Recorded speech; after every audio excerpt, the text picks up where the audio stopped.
everybody. How nice to see you both. Thank you. Good to see you guys back. I got nervous. Oh. It was a nervous time, wasn't it? It's very tense. What's going on with us, mates? And it's like, you're calling each other like, we're stronger than this. Fuck them. Fook them. Sorry, fook them. And it's good to see you. We're not allowed to swear, please.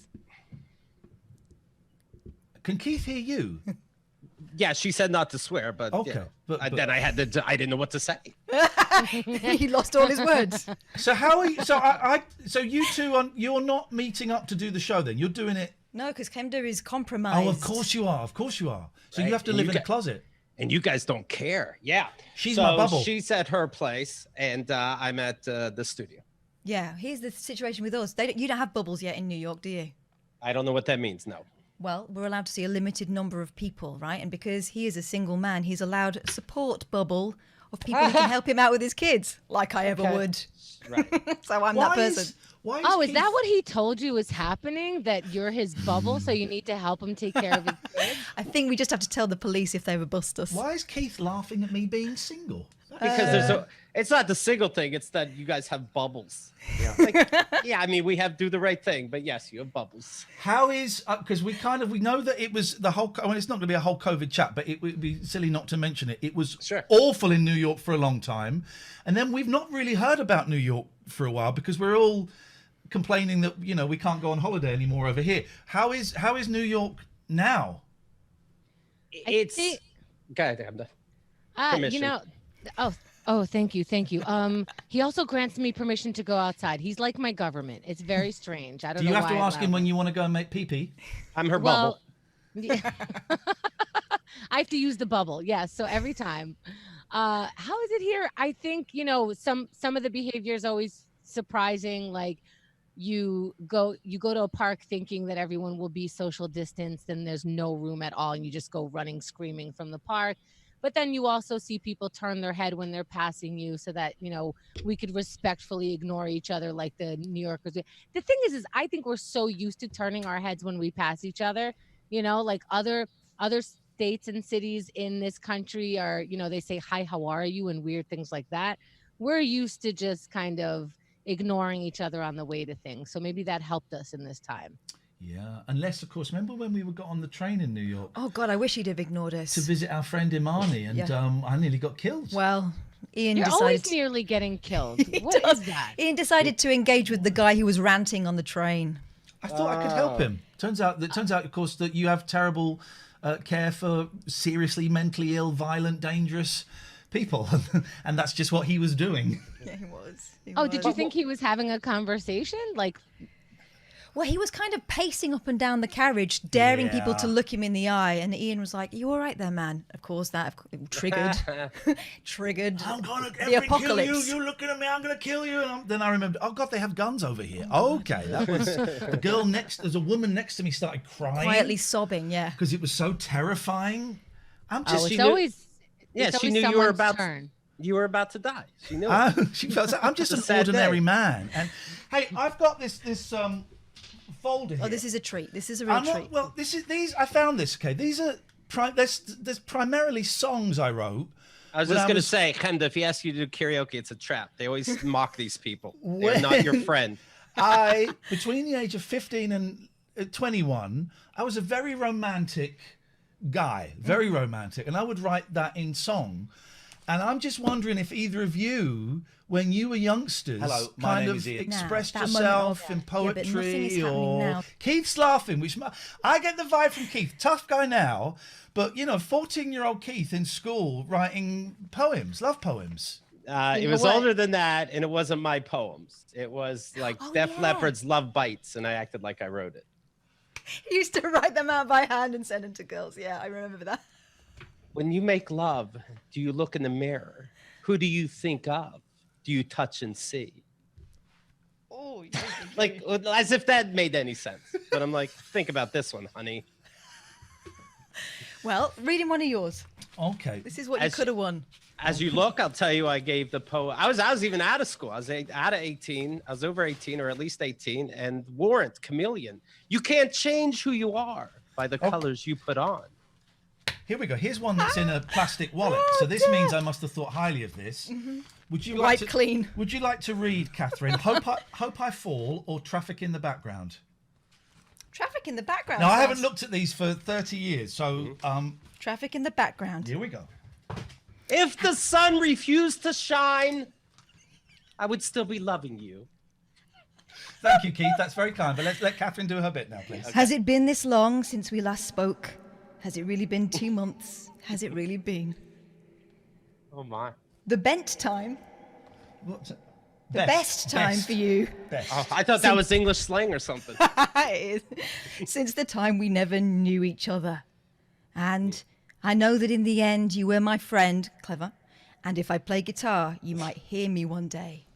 Ooh, One you day. should learn how to play the guitar one day. Yeah, that's good. That's beautiful. I don't like your tone. Whoa, but- whoa! For crying out loud, I'm getting used to it. The sunflower. God, I used to be king. Powerful words. Powerful words. I can see Camden's just having a little flutter. It's working. It's magic. This is powerful juju. You can't just You throw seem this very out. excited about it. Yeah. Did you, Hemda? Did you ever write stuff like that, or maybe you were the recipient of? I think She was the inspiration. She was Yeah. the muse. Oh, I was nothing like that, but I appreciate it. Yeah. Not even for my parents, but thank you for asking. I did. I wrote a lot. In fact, in my 20s, I was pursuing singing, and I wrote a bunch of songs, and a couple of them were published. I got to go on tour. But I remember writing my first song at 12. It was hilarious. I still remember a little bit of it. It was very, very silly, but I liked it. please. No, Keith already warned me. I didn't know you went on tour as a singer. Yeah, she's good. She's bloody good. Oh, I bet she's good. She's. I think both of these people are two of the most beautiful souls I've ever Now, met don't in my give life. Keith the credit. I did it. He wrote Yes. something else. He's plagiarizing that. in front of you. Keith is looking very shiny today. It's got to be. I respect a man who glows. You can do Like it that. right now, Thank please. you. I have the air conditioner on, so I need the window's coming in. And poor Hemda's living in a closet. This is the difference. Yeah. He's allowed to see the sun. This is where my parents were hoping I would end up, just inside the closet. That actually is a closet, isn't Yeah. it? Look at that. It is. Yeah. And so even you're with those. doing the show from there. I Your am. show, the Keith and the Girl show. This is the quietest place in all of New York City. So you're welcome. She also does costume changes. Yeah. How long have you? Because you guys have been a huge inspiration. Giving us the confidence to do this and move over to this, and Twitch are kind of paying us a bit, but it's you have, and you also, when we came over on your show, you inspired us to up our game on our radio show. I think we were going through a slightly, what John Lennon would call a slightly fat Elvis period, where we were just coasting and doing the hits, and then we came and saw you, and it was like, Jesus, okay, we need to work a lot harder. What is it? 15 years you've been doing it now. Yeah. Is Keith being modest? Yeah. Go ahead, Keith. I concur. Yeah, 2005, March of 2005. And what was how? Because 2005, I'm trying to think. Was there social unrest in 2005? How would you do it? But the internet wasn't well, it was kind of the internet then. What was the plan? It was kind of the internet, where it was still in 2005 when we told people we're podcasting. They didn't know what podcasting was, so we'd have to explain that it was a talk show that people hear through their internet, and then they just kind of dismissed us as nerds in their, in our mom's basement or something like that. So it was hard enough, and to say that you worked, quote, on the internet was still like, whoa, that's a big deal. People were still making phone calls and doing things like old school. So it's changed so much, where now in a pandemic, you can try to get yourself a mixer or a mic, but most things are sold out because everyone's deciding to do this now. Do you think there are too many podcasts now? Oh God, yes. I would say yes. Only like there's too many TV shows that I can't find anything. But I think the more than it makes it. Whenever we started, podcasting wasn't necessarily a word that caught on. It was on the iPod. It was before iTunes had a podcasting section. So yeah, more podcasts only made it more popular. But no, I don't think it's too late for somebody to start another one, quite frankly. I think it's great, right? That because my kids are kind of interested in this. They're more interested in YouTubing is their influence at the moment, and that's brilliant. And I think that it's great that anyone can make something and can put it out there. And you know, but I do think I was doing a fun podcast with a friend Elton, where we would watch a time travel movie and talk about a time travel movie, and then it just kind of hit me. There's so many podcasts where it's two white middle-aged men deconstructing pop culture, and I just think maybe we could just put a limit on those. Maybe we could say no more. You know, two white middle-aged men watching every Rocky movie and talking about it. We got enough. And then you put out an ad. I'm looking for a black man into time travel movies. And you're like, I don't know what to do. I'm looking for a black lesbian in a wheelchair to come and watch. I'd actually listen to that podcast. It'd be awesome. I would do. Are you trying to tell me that there are spaces in this world that middle-aged white men mainly occupy? You do go on. Get out of here. I'm going to let you into a secret, guys. I am fully woke. And I stand with my brothers and sisters of all genders, all sexualities, and almost all colors. Almost. Oh God, done and done. We're fixed. Everything's good. I believe that's our fifth ally, if I'm counting right. So that's sorted. Yeah, the diversity is part of the secret. I don't know what the two of you worked out, but me and Henda said right away, if the word transgender ever becomes something, we may not do that. Our sexes always have to be different. It's so people see a difference, and that's just the thing we made in private. Well, it stops people getting confused. One of the things I was told when I first started in radio was people don't listen. Hey, bitch. I didn't hear that. I used to hear it on the way out as they were whispering. When we lost our job, a regular listener posted, "Oh, that effing bitch." I was the nice one, Henda. Yeah. I was the nice one because she'd lost her job. That's what we're dealing with. But one of the moment of.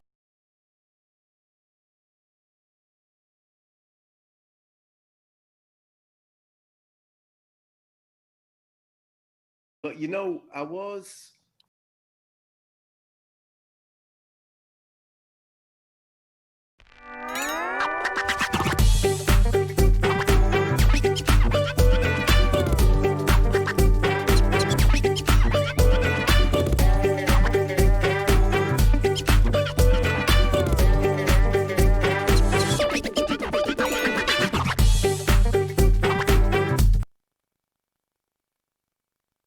That is too loud. That was loud here. Was that loud for you guys? That was too loud. It's too loud and we're too old. That was too loud. Right. We've got Rufus Hound coming on tonight. This is the only phone-in show on Twitch. I'm Iain Lee. And I'm Katherine Boyle. Have you found your phone? There it is. Yeah, it was upstairs. We're all a little bit frazzled. Come a little bit closer. You're my kind of man. Find him. Find him. I found him. Where? I found this. No, not your phone. Find him. Oh. Okay. Here, Jimmy Bond. Here, Jimmy Bond. James Bond, where are you? He's there. He's there. He's visible. I can see him. I have hidden James Bond somewhere. He's tiny. Where's Bond? Is he even tinier than usual? Or is he of the similar diminuture? Let's get some Finding James Bond music on. Here we go. Can you find James? What a start to the show. What a high energy start to the show. Momo Meister has got him. A-Up Ducks has got him. Don't give it away, Nerd Rays. Don't give it away. Richard has seen him. Host Onyx has found him. I cannot find James Bond. Well, Dawson or Cocky says, oh, he's in front of the Beatles picture. Incorrect answer. No, that is a beetle. My sister says you can't find him. Can't see him, no, but you know what I'm Would someone like to tell Katherine? These are the loud headphones. Can we switch? Yes. Don't get acid. Just yank it out of my ear. Hope you get earaches and die. Well, I'm definitely getting that now. Oh yeah, these headphones are much louder. Whoa, too much, baby. I've still got a bit of lake in my ears, so. Baby, where is he? Where is he, guys? Tell Katherine where he is. James Bond, where are you? Oh, James Bond. Ladies and gentlemen, please welcome to the stage. Oh. Mr. James Bond was resting in peace on the I'm a Celebrity, Get Me Out of Here hat. There he is. That's invisible. It's not invisible. Yes, it is. It's not. He's there. I could see it. People saw Need a him. microscope for that. Carry People on. saw him. I feel cheated. People saw him, and now what we do is we pay him the respect he deserves, and we put him up in the shrine for people who come late and wonder what the hell is going on. We'll just shrink him a little bit. There we go, guys. James Bond, we found you. You're not such a good spy. Mr. Bond. Mr. Bond.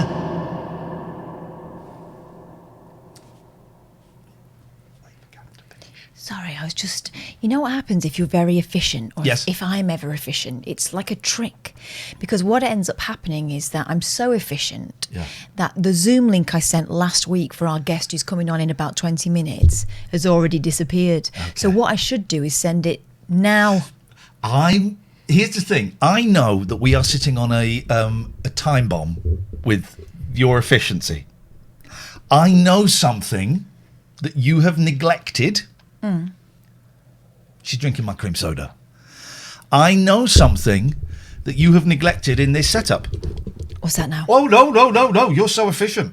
I've not sent it to you. Also, Zoom links don't run out after a week. You can set them up a year in I advance. know, but what I'm saying is life happens to people in the meantime. Life is what happens to you while you're busy making other plans. And my emails get like binned and hidden and neglected. Yeah, and we never found again. all know about emails getting binned and hidden. It happens to all of us. All of our emails get binned and they get hidden, Catherine. Why are you using a tone? Because What have I not done? we'll see. We'll see when we go to the Zoom chat with the guest. What's the problem now? Listen, I could tell you the answer, right? I could tell you the goddamn answer, right? And what would you learn? You'd learn that you rely on me even more. So what I'm going to do is I'm going to let you learn. You're going to learn. Can I just... Yeah? Even more. Lean on me when your love's gone. I'll be your friend. Is it because I didn't invite you? Somebody to lean on. No, I want to walk on my brothers where you need a hand. What? You better leave somebody to lean on. None of those were the right words. For copyright reasons. What have I done? Why are you being weird? Oh, shit. I'm in a musical. Oh, good.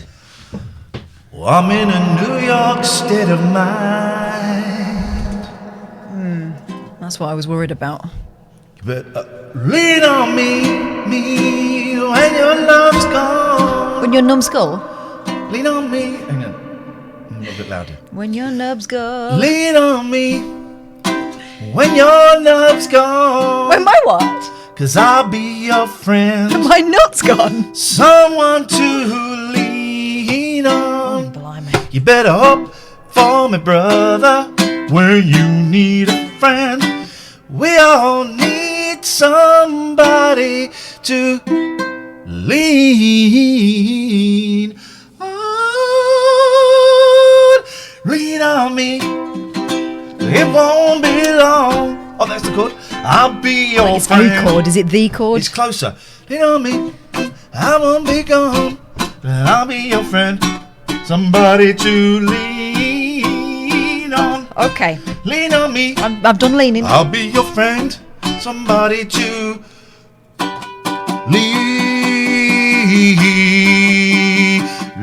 lean on me. You know you should. You really should. That was Bobbins. Informer.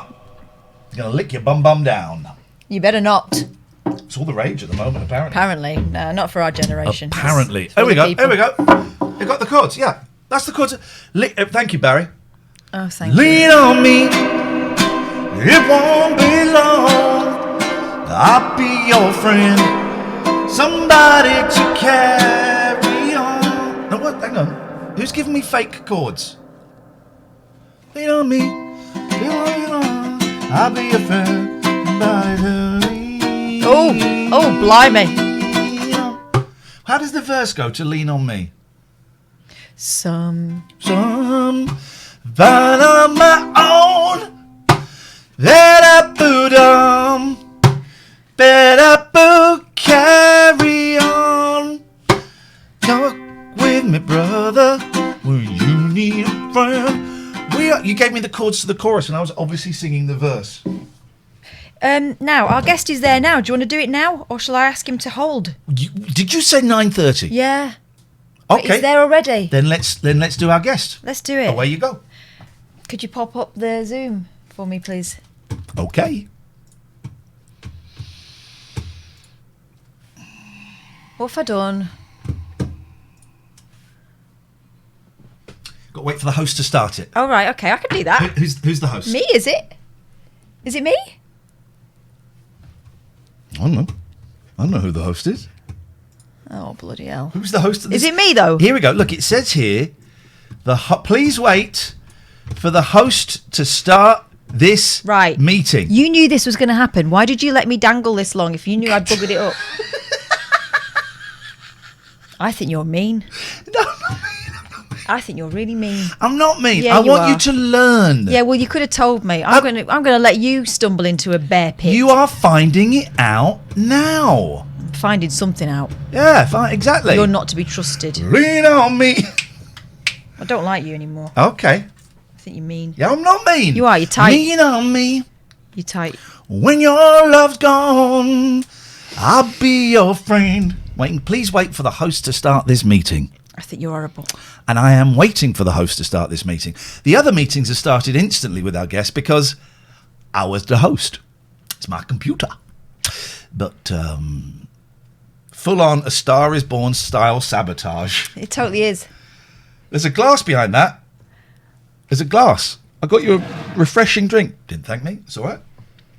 It's probably wee-wee after today. Lean on me. Rufus is a singer, isn't he? I'll get the. He's a really good singer. Yeah. Well, like a talented singer. All right. Well, I'll tone down my skills a bit then. Right. Here we go. No, what are you doing? You've got. Oh, I don't know how this works. Invite. No, don't invite. Yeah. What do I do? I should be in the waiting room. No, you're not though, are you? Oh, God. What have you done? Have you just started a new meeting? No! Hang on. Let's end this. Okay, thanks for watching. We're done. I can't do it. I can't do this. Oh, David says, am I remembering correctly? Did you once do a 15-minute podcast where you just said Rufus Hound over and over? Yes, I did. Today. Start, right? Is this what I do? Is this what I do? Yeah. It's already there. So he's in the room. He's not in the room. He said he was. Rufus, are you in the room? Make yourself known to us, Rufus. I actually hate you. So how do I do it? What should I have done then? Oh, Sage 1. I don't know. This is. Your meeting attendee. Blah blah blah. Click this. Okay, here we go. Open Zoom. Close that little box. You don't need that. I can't even. How do I do it? Jesus Christ. End. Yeah. Leave. End. Don't leave. The meeting's still going now. The meeting's going with no one in there. Oh well. Okay. Later. Now. A bit like the 10 o'clock slot on Talk Radio. Right. Shh. None. Right. Click on the link. This.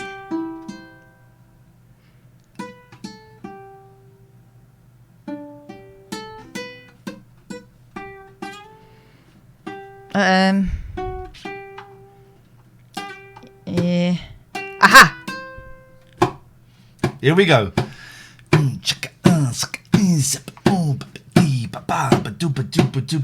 Look at your computer screen and follow those simple instructions. Don't look away when it says, do you want to enter the meeting? Click if you want to switch to a different microphone or speaker. What was I supposed to do? You have balls this up so massively. Well, you shouldn't have let me do it then. Right. Rufus is in that meeting. Here we go. I'm entering. Right. Please, here we go. Here we go. It's the same thing I just had, but in a bigger file. Well, Rufus is on your computer. They can't see that. They can't see. And he can't see you. I don't know if he can hear you. No, he can't. He can hear you, but he can't. Rufus, I balled this right up. Give us Should an we start hour. again? Give us an hour. Should we start again? No, right. What do I do? I don't think he's noticed. I think he has noticed. Look, you can. I think he might have noticed a bit. Right. I mean, have you ever used Zoom? No, not like this. No. Right. But this still doesn't count Can't see. because you're on the wrong computer. So what do I do? And the boys and girls can't see him. All right. So Can you, boys and girls? If you see Rufus, stop giving me problems. Give me solutions. if you see Rufus, give us a shout. You need to admit me. Oh, do I have to? Here we go. I actually. Oh, Oh, Hello, hang on. went bing bong. Hello. here we go. There he is. Success. You see, I knew exactly how to do it. But now you need to. Do we have to see you? You have to leave. You genuinely have to leave. So go. There. Yeah. End. But if I end No, it, won't it be over? no. Leave.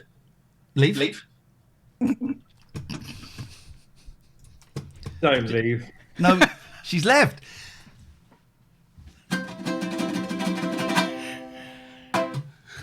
And scene. Now, ladies and gentlemen, we're working in partnership with Zoom to show you just how easy this stuff is. Hello, I'm sorry, Rufus, but you remember what it was like working with me. I'm afraid nothing has changed. I'm just delighted to see that now that talk radio money's gone, the levels of professionalism have actually gone up. If anything, this is the ringing endorsement of the right-wing ideal that by going private, actually great efficiencies can be made at no production cost. So congratulations on furthering the right-wing agenda I know you were so keen to be a part of at Talk Radio. Yeah, it was a shame that they couldn't fit us in. Hello, Rufus. So which one of those two boxes behind you is going to be your breakfast tomorrow? Oh. There's lovely cereals. Basically, when my children are here, this is what we have. When my children are not here, this is what I have. Oh, look at that one. I've never had Lucky Charms, and it's like Lucky Charms and Twinkies, grits. Those are the three American meals, and I've never had Lucky Charms. Tasty? They're a lovely thing to eat dry. You don't milk them. There's not many of them. Well, quite, right? A sugar puff you can eat dry. You can enjoy it like a sort of low-cal, dry-roasted peanut. But Lucky Charms, man. Stick them in a mug and toss a few back. Listen, we have viewers from all over the world, and I'm going to be honest, some of them may not have been touched by the, I was going to say the finger of Rufus, and that just sounds completely inappropriate. What I mean is that those who don't know, Rufus is a comedian, actor, singer, writer, broadcaster. Yeah. He's one of them, isn't he? Entrepreneur. Sponsor of beard products. Drinker of beer. Drinker of beer. Currently enjoying a rather delicious thing. Pineapple Express IPA, a co-production between Tiny Rebel and Polly's Brew Company. It's a delicious, fresh, summery IPA. What? Lilt beer? There's a touch of that, sure. But, it's totally tropical. So that's A-OK. We have a message in the chat from Sam Samwell. Ian, say to Robert that I was in a show with him when he was 15. Shh. Okay, good for you. Who's Robert? Who's Robert? Who are we supposed to be talking about? There is another way of reading that message, which is, hi, I'm better than everyone else because I know his real name. Look at me. Oh, is that your real name? Me. I didn't know that was your real name. Yeah. Oh, I didn't know. May I ask why it was changed? Was it a career thing? Was it work? You ask? Like, May I it's ask, the most sir? delicate of subjects. The reason is maybe he's on the run from the law, Well, and now he's going to have to you pack never everything up know. again. Some people get a little bit, why do you want to know? And then you find out that something terrible happened to them and that they've had to change identities to overcome the trauma.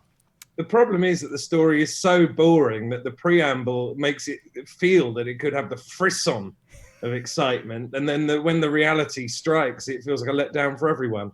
But simply put, in about 1999, do you remember everybody lost their mind that if you didn't have your own .com, then you'd be dead within 6 months? Yep. Yes, I remember. And now we realise actually none of that matters. It's not even how people look for websites. But at the time, oh my God. So my real name was Rob Simpson. I looked at robsimpson.com. That was gone to an American motivational speaker. I then looked at harryhill.com, which was a black screen with white writing on it that just said, this domain is available for $250,000. And I thought, well, with the internet on the approach, I just need to come up with a .com that doesn't already exist to be somebody who does not yet, manifest digitally. And so, sat in a cafe thinking of good names for a stand-up comedian.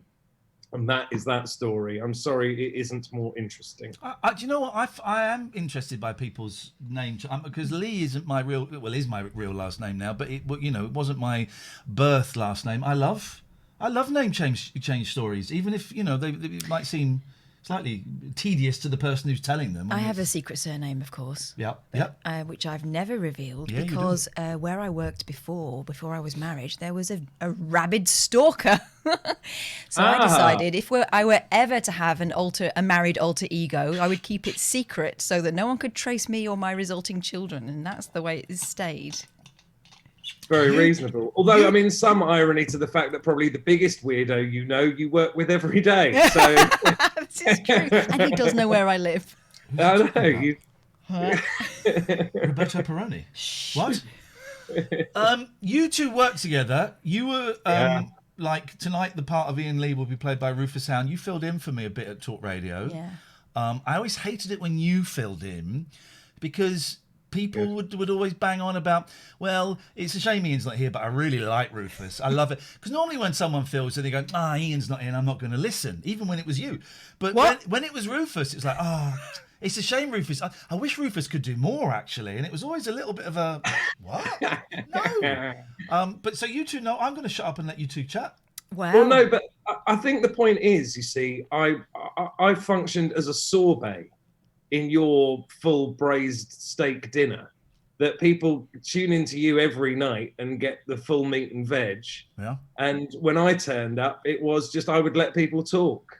Apart from, I also then took the view that I should try and make the least entertaining radio possible. Thank you. You did a whole section of the show as someone else, I remember, as well, and regretted it because it did affect your voice quite badly. Yeah, and I swore up a storm. I was really waiting for a phone call in the following days that just it told me that was absolutely not permitted. But very clearly, nobody listened. No, didn't nobody in power listen to the show? No, just as well. And we got away with it for a long time, and it was beautiful for a while. Well, that's the fun, right? Isn't it? Is just getting away with it until you don't. But that's your whole career, and largely the thing that plunge you into the kind of tsunami of chaos that you ever bob about in, the pair of you, is that you will push it until you get fired. The result being that at some point you get fired. Come in, Pat. Hang on, cat. Pat's is cat. coming in. Come in, darling. Cat. Good girl. Pat. But, the journey to unemployment remains, every new adventure, every new quest towards unemployment remains resolutely entertaining. Yeah, I've had much more entertaining life since I became a chancer. Yeah. Really, I did it all the right way, and it was boring. I'm going to be honest, it was boring for a long time, and it didn't get me anywhere. And it turns out going, I'll have a go is the way forward, actually. Yeah, and you're that sort of person who, did you realise at any point that you would be at some point strutting around the stage as Mr. Toad or acting in, musical theatre and stuff? Because the whole comedy thing was sort of people assumed that you were something you weren't, and you went with it. Isn't that right? I don't know. I think, I mean, being more generous, I think maybe I assumed I was something that I wasn't and went with it. And I'm still waiting to find out what that thing is. And in the darker days, you think what that is a shadowy imposter who should be let nowhere near any form of entertainment. And then on other days, on the good days, you think, well, why wouldn't everybody be queuing up to hand me an award of some kind? I'm clearly one of the most blisteringly talented human beings to have ever walked the earth. And, as ever, you're just somewhere on that graph at any given point, and take a deep breath and keep swinging punches until someone tells you not to. Yeah, that sounds familiar, doesn't it? Yeah. So I've been living for the last 25 years. But it's tiring. I'm tired of it. Yeah, it's it feels like it might be a young man's game. And weirdly, I think there are people that I really looked up to growing up, amazing comedians who subsequently went into things like, I'm going to write books, or I'm going to work behind the scenes and whatever. And you think, that's a shame. They just got old and stale and couldn't really cut it anymore. But actually, it seems to me, the older I get, that the people who really have made a lot of money don't think I can't cut it anymore. They think, I've actually done enough now that I don't have to live this bizarre knife edge lifestyle. I think maybe from the outside looking in, I've got a degree of fame or a degree of following on Twitter or what have you, or a name, a brand, call it what you will. But the truth is, if I don't work for 6 weeks, I'm fucked. As this pandemic is, rapidly pointing out. But, I earn money, but I spend the money pretty quickly because of families and bills, but also because of fun and not wanting to be the same as everyone else, and refusing to take life too seriously. And that is profoundly precarious. So if I had done the Little Britain Stadium tour, maybe I might think, I don't need to go play to play. I could stay at home for a while. Well, the Little Britain obviously are struggling now because they're all part. They're people are trying to desperately cancel them at the moment. It's you can be the huge country's favourite one day, and then it can all be unpleasant. How are you finding it mentally, the lockdown? Well, I don't really know, because I've lost such semblance of what it is to be an actual person that I don't know how what I feel relates to anything. Maybe that's a weird way of putting it, but I think over the last year especially, really being very aware of how intrinsic my job is to my sense of self-worth, and then suddenly a period existing where there is no job to do. So then what does that mean for who you are? And the answer to that is, I don't know. And I have instead just been feeling like I'm going, as mad as everyone else, but still mad. But then, I wrote a thing on Twitter the other day about this, and somebody gave me a quote which just feels like it sort of cuts to the nub of it, which is from St. Anthony. And he wrote, "A time is coming when men will go mad, and when they see someone who is not mad, they will attack him, saying, 'You are mad, you are not like us.'" And I think that's about how I feel. Is the small scale stuff is about how unsettled I am in an industry that already is profoundly unsettling and insecure.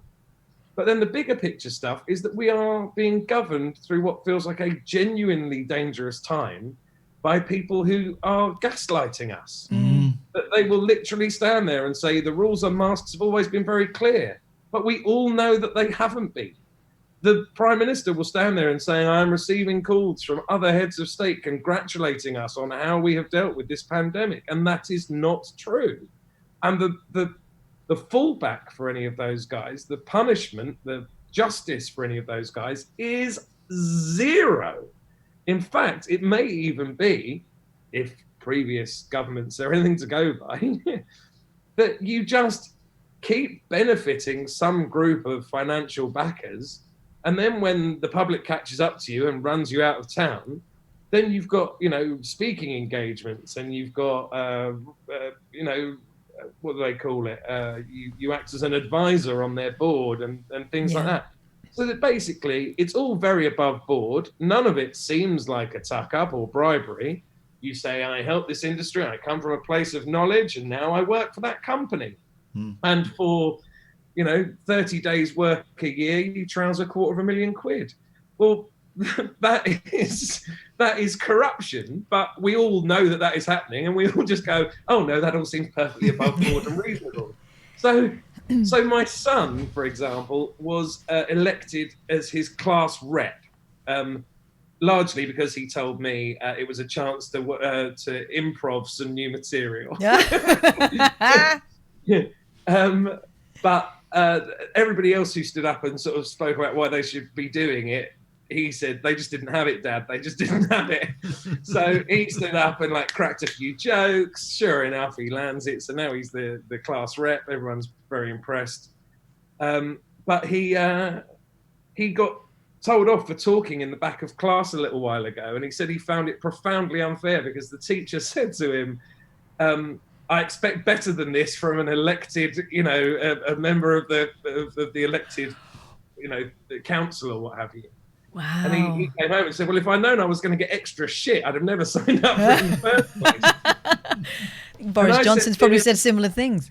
Well, that's what I said. I said to him, look, if that happens again, you can just turn to your teacher and say, but I've looked at elected officials in the world, miss, and I've come to the conclusion that actually not obeying the rules, doing whatever pleases you in the short term to your own short-term gain, seems to be very much how officialdom works now in the Western world. And he loved it so much, he wrote it down as I was trying to tell him, obviously, if you do say that, you will be suspended. But it's that, I don't know. So the micro is how I feel in the world, and the macro is that we're governed by gaslight. And then the tier up from that is that we seem to be faced with a disease that kills 30 times more than the normal flu. But so far, it appears, obviously with exceptions, and please, for anybody who has been, affected in an unexpected way or in a way that's a statistical outlier, please know that I am not poo-pooing or dismissing your grief, the life of somebody undoubtedly brilliant who was taken far too soon. But all of that said, it seems like it has only really put paid to, or in the vast majority, only put paid to people who already had relatively severe underlying health conditions. But we are all prepared to stay in for 3 months because it might kill us like that, right? And we know that the effect that that's going to have on the economy, we know on the effect it's going to have on people's lives, businesses, the full works. That. Within 20 years, soil will fail. Soil that we require to grow things will fail. Within 20 years, the rising sea levels will cause vast amounts of people to be dispossessed from their homes. And as a globe, we will experience a global refugee crisis. We are already seeing the first waves of that now. The crises that we're seeing are undoubtedly governed by war, but those power grabs are largely informed by the geopolitical changing times that global warming has brought to us. Every human being on Earth may, as a result of those changes, become dead. May become unable to continue living on planet Earth. So what I don't get is this. As a planet, we were able to look at something relatively short-term with comparatively small risk and agree as a species to accept the damage to our economies, jobs, and lives. But we know that within the next 20 years, something is going to kill all of us, and we are doing fuck all about it! Less than fuck all about it! But now that the flights are grounded, that means it's all fixed? Oh, you'll start reversing, of course. The flights are grounded. We've fixed planet Earth. I think we need to have things on on the slab in front of us before we believe that it's a problem. And unfortunately, that's what it took. Although now we're being told that we're pussies if we don't go back to work and we don't go out to places and have something delicious to eat. Oh, Nick Ferrari was telling people that they were late, a millionaire who works in a very safe environment which doesn't have in a much room on his contact own. with people. Yeah. Telling people that you have to go back to work because we all know that people, when they're working from home, are just sitting in their pajamas watching This Morning. Well, that's really offensive to the millions of people that are working from home. That's an insane thing to say. But that was a thing that Talk Radio were pushing really early on in lockdown. Go back to work. Go back to work. Pizza Express and Weatherspoons are more important than my mum. That's what I've learnt in the last 6 months, and that's awful. Yeah. It is awful, but I don't think it's not without grounds.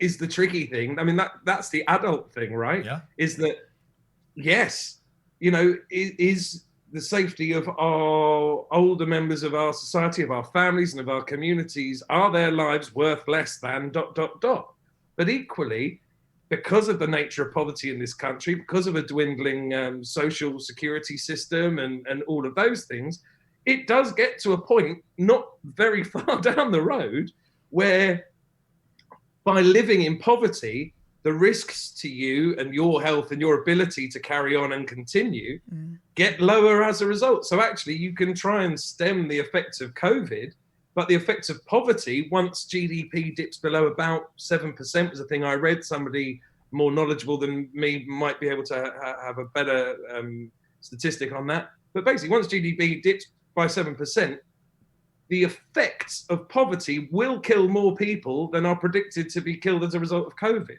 So I'm not saying that Pizza Express is more important than your mum. They're lovely pizzas. They're good pizzas.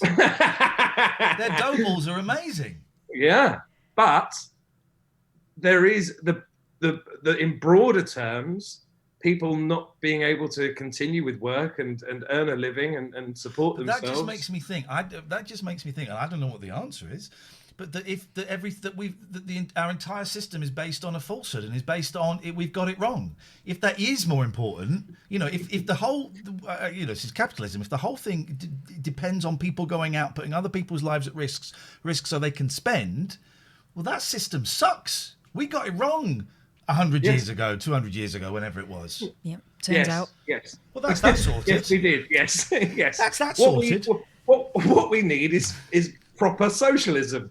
I'm a socialist. I didn't know. Well, I mean, it's very upsetting, isn't it? Because once you realise that there is a way of doing this where you basically get any company making a pound coin in this country to agree that the staff were educated in the education system, they got to work on the public transport system, on the roads that were paid for by road taxes, that once you see, I see the corporate tax as a concept is just about resupplying the infrastructure that allows everyone to flourish, it isn't really a terribly dark argument. It isn't communism. It isn't gulags. It is literally just, if you make money here, the thing that allows you to make money is these people who need to be healthy and fed and housed and those things. So we just keep that system going and everybody does better as a result.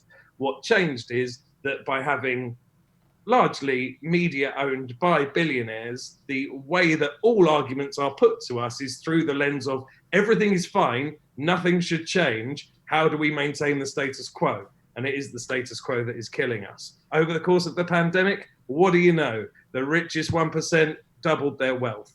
In 2008, when we had the global financial meltdown, what happened over that? Drum roll, please. Guess is in the chat. That's right. The rich doubled their wealth. So the idea that this money has disappeared or there are crashes or whatever is not true. The fabric of our society, the pillars of our society, the society that we had built has systematically been stolen and sold off and profited from. And so, yes, ultimately, your point is we're doing this all wrong is exactly right. You cannot have a finite amount of resources and permanent economic growth without killing the planet. And that's what capitalism requires, is that everybody's making more and more and more of everything all the time. Would you like me to do another 15-minute podcast where I just repeat your name over and over again, like I did about 15 years ago. So someone reminded me of that earlier on. I don't remember why I did it, but I did a podcast just going, Rufus Hound. Rufus Hound. Do you know what I'm finding in there is in the chat there's a little bit of well, this is very left wing, isn't it? Yes. Doesn't it make a change? Doesn't it make a change? It is very left wing. I'm sorry, everyone in the chat. If you were here for, something a bit more talk radio-y, in a minute I'll tell you why gypsies are shit. How about that? Send them all back. All these. Send them back. I was on Twitch earlier on, and I talked about Dan Wootton, and I said, well, these unskilled migrants coming over here stealing British people's jobs. And someone went, well, you're going to get kicked off Twitch for that. I said, no, I won't. Yeah, people have been kicked off for much worse. So we had a big argument. And then there was someone from Twitch in the chat saying, no, don't worry, he won't. So totally destroyed. As long as you don't get your tits out, I think we're fine on Twitch, aren't we? Everything else is fair game. No nipples. Apart from that, let's go. Well, yeah, no, nipples are the thing on Twitch. Although Amaranth, I don't know how familiar are you with the world of Twitch, Rufus? I've been playing Dungeons and Dragons on Twitch for the last 20 weeks. Oh, shut up! Have you? Yeah. Under what? Yeah. Under your is your channel your name? No. It's there's a man called Paul Foxcroft who is one of the best dungeon masters in the world. Oh, love it. And he has been running Dungeons and Dragons as a live show, as a sort of improv live show. Okay. Under the banner of Questing Time. Oh, I think I saw him record a pilot for Audible a lifetime ago. Yeah, I've seen that. Brilliant. Yeah, it's been absolutely incredible, and without doubt, something that has rather saved me during lockdown. We will get a link to that. People in the chat are asking for a link. We'll get a link, and we'll have some. It's very basic. It's literally twitch.tv/questing time. There we go. All right, beautiful. You're going to tell me about Amaranth. Oh yeah, so Amaranth is one of the most successful streamers, and well, sometimes she'll go out, you'll just see her shopping in the supermarket. She's a very attractive young woman. Sometimes you'll see her, and Kath won't let me do this, but in very tight hot pants and a very tight vest. Apparently that's ideal for painting, doing big paintings. And then dancing. Loads of subs. And then sometimes she gets kicked out of gyms on streams and is incredibly racist. So it's a real mix of styles that she employs. It's some amazing. It's a real mix of styles. And once she got suspended off Twitch only for 3 days for showing. Well, let's just say her shorts didn't cover quite as much as they should have. She wasn't wearing no underwear. An unlucky plunge. So I just think we are 2, 3 right now. Sexy people. Yeah. And we really should be milking this. I don't mean milking it like that. Gosh, that sounded vulgar. This party's changed. We could be making a lot of money with our sex. All right, let me you keep talking, I'll see what I can rustle up. Here we go. This is the content that people want. I was thinking about this today. This is what we need to do. We need to freshen up. Here we go. Oh my god. Here we go. Uh-oh. Now, obviously, if there was a nipple in the stream, that could get you in trouble. So I'm gonna nipples in the stream. That is what we want. We can't have any nipples, guys. I think we're about to see TOS. Where else? Oh, there we go. No nipples. Is that? Hang on, let's just there we go. That is going to hurt when you take it off, but let's not think about that now. Is that a bit more what you were after for the stream? Oh god. It's the hat that does it for some reason. I wasn't that bothered. I thought that's disappointing. The hat goes on, but ding. It's just ads. What about a rayfish neckerchief? Oh, now it looks like it looks like a big baby now. Baby's about to be fed dinner. Oh, not so good. Baby's about to be fed dinner. There we go. Then. Let's look at these subs and these bits coming in. Ching, ching, ching, ching. We got a Rufus raid. Holy shit. Yeah. Meanwhile, your family's away and they're wondering, what Daddy's doing right now? Well, this is the least weird thing I've done all day. Thank you, Orions, for the 100 bits. I think it deserved a bit more. Rufus, it's nice to see you, man. I mean, I don't remember. We have met a few times, but not for years. I don't Long think. old time. We were on. I was on Celebrity Juice, I think, when you were doing it. Yeah, back in the day, I think you came and did one. Brigitte Nielsen was on there. Was She told me off for doing Michael Jackson jokes. He was a good friend of mine. How dare you? oh.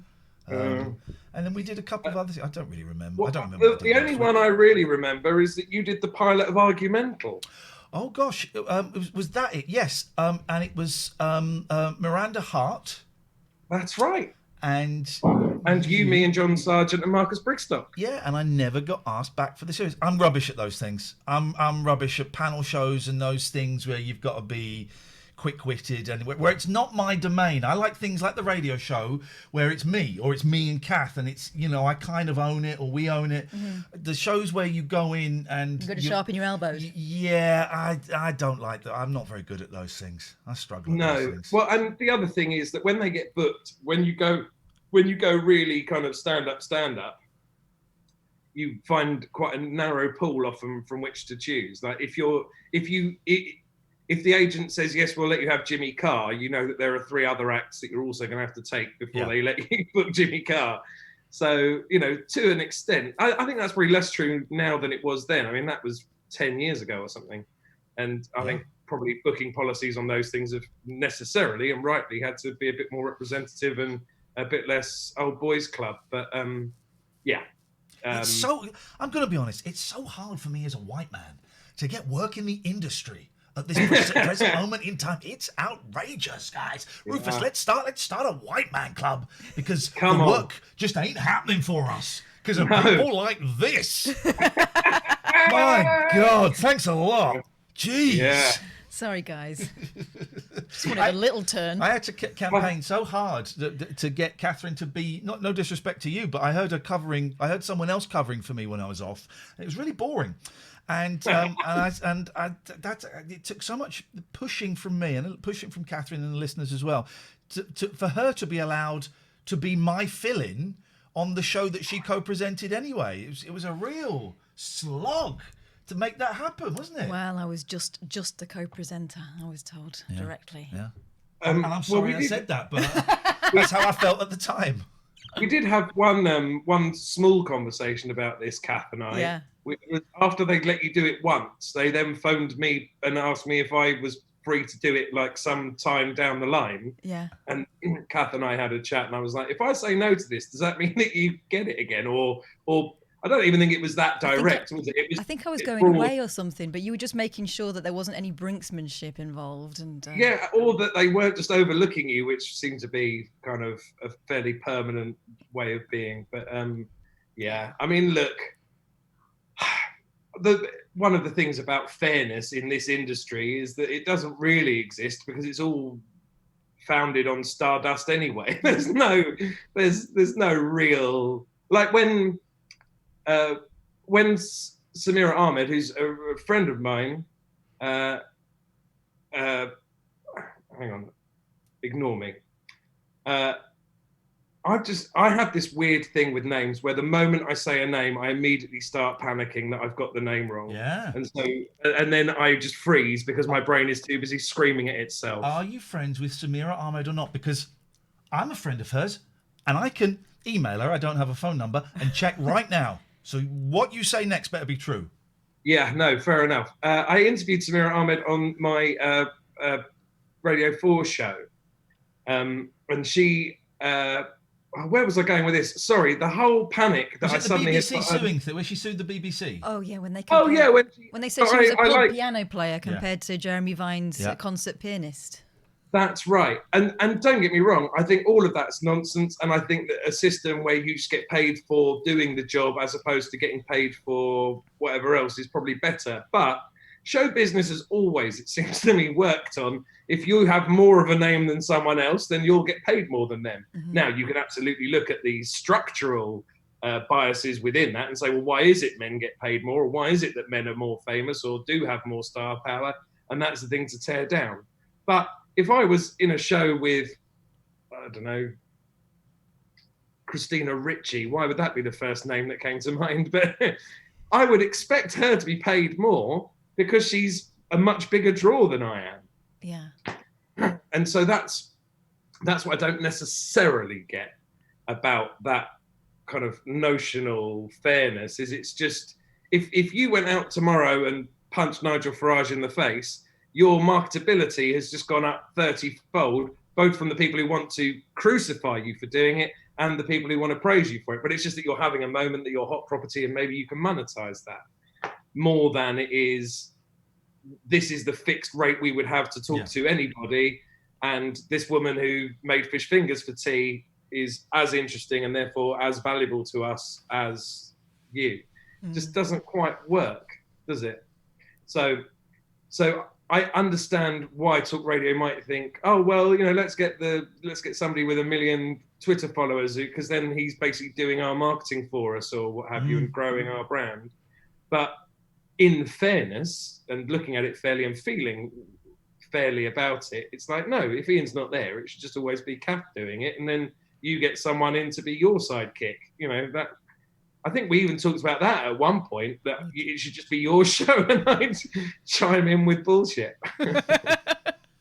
But I think what we have definitely learned over the last 48 minutes is that me speaking isn't a problem. So that may also have informed how they thought we might fill the time.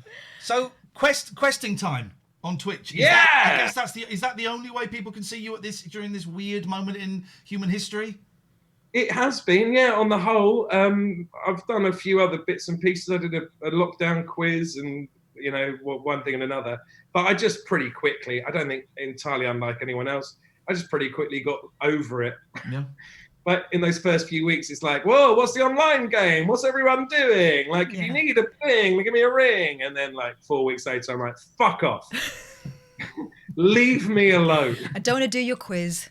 I don't want to do your shit. I don't want to film something in my front room and pretend that we're all having a wonderful time. This is awful. Rufus, it's nice to see you. Stay safe. Thank you very much. Thanks for being so kind to my friend, who I love dearly. So she's constantly been singing your praises. So thank you. I hope that doesn't sound it's weird because whenever we talk about you, she's very down on the whole. She hates me, and that's why I stick close to her to spite her. He does. Thanks, Rufus. It's so nice to see you. It's very lovely to see you too. So do you want to do an online quiz on Saturday as you're home alone? We can get a few friends together. Question number 1. Binky Joe. No. Yeah. See you later, man. Take care. Bye. Thank you. Bye. Oh, I need to go to the right screen. There we go. He's a chatterbox, isn't he? Isn't it? Loads of bits. Papamorph, Joe Bowers, Ashley McPauls, Orion, Lair of Darkness has subscribed. Thank you. Oliver is Gaming is hosting. Anna Live 555. The subs, Mandy. The subs, Blues Noodler. Whoa! Shoot. That's how I broke the award. I broke one of the awards. Apologies for the bad language there. We're letting the odd swear word slip because you are grown-ups, but we're trying to keep it swear-friendly. But so apologies. That's how I broke one of the... I think you've got one of them poltergeists. Awards. I just think we've got something. Or a cat. George, you coming? Don't blame it on the cats. George is she's looking very guilty. No. It's just... George, you coming or going? You going? What are you doing, mate? We're doing a flipper. This is George. This is little Georgie boy. With the fuzzy ears. Hello, darling boy. We are a little bit busy right now, darling. We're a little bit busy. Watch the viewer figures go up. Hello, darling boy. Hello, my baby. We're a little bit busy. Oh, there we go. That's it. Okay. Can you work Zoom, George? Because apparently I'm an idiot. There's his bum. There's his bum hole. George, where are you going? Because I want to shut this door. You in or out, Mal? Come on. Good boy. Out. Go through there, please, because I'm shutting. No. Oh, you're an idiot. You're an idiot. Yeah, that was nice. Yeah. It was nice. Maybe we need to get sexier. Maybe that's what we need. We need to get more masking tape. I think perhaps we do. I think perhaps that's what we. He knows. He knows. Just seeing if there's anything in the old Twitter. So, at what point did you realise that I'd ballsed up the Zoom? When you booked it in last week, that's when I knew that you had ballsed it up. But you thought, oh, let her do it anyway. Won't tell her. We'll make an entertaining bit. Won't let her know.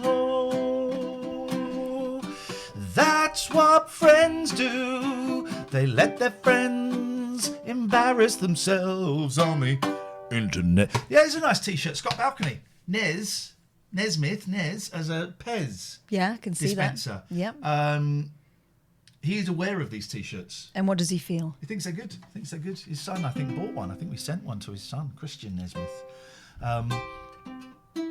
Of course, Scott makes our merch, some of which is there, but then some of it fell down. It was there. tlna.co.uk is the... It's on the unstable table. There's a cap. Let me show you the air hostess bag. Yeehaw! Oh, I unplugged myself. Oh, you absolute... What a div. Tip. Honestly, I'm not very lucky I'm here at all. Where's Brosnan tonight? You missed Where's Brosnan? Brosnan is now up on the shelf, nice and safe, where at the Shrine of Frank. And we hid him earlier on. Here's a snazzy new bag.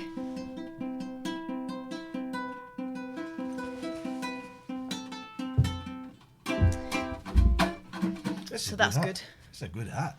Hey, we should probably mention our sponsors. Whoa, yeah, baby! It's sponsor time. I want to get like a jingle for like that goes. Can someone, if there's got any musicians, right, that can here's a bit of music for you. Bum bum ba dum bum. It's sponsor time. Don't bang, because someone's gonna mix this. Oh. Someone could steal this now. Careful. You can back. Well, I'm gonna finger you, and you can. I'm gonna point to you. Sorry, I'm gonna. I'll point my finger at you instead of my finger.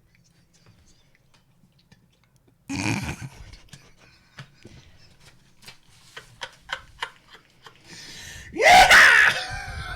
Oh, this hat goes good with my beard. Right. I tell you what, I'll nod.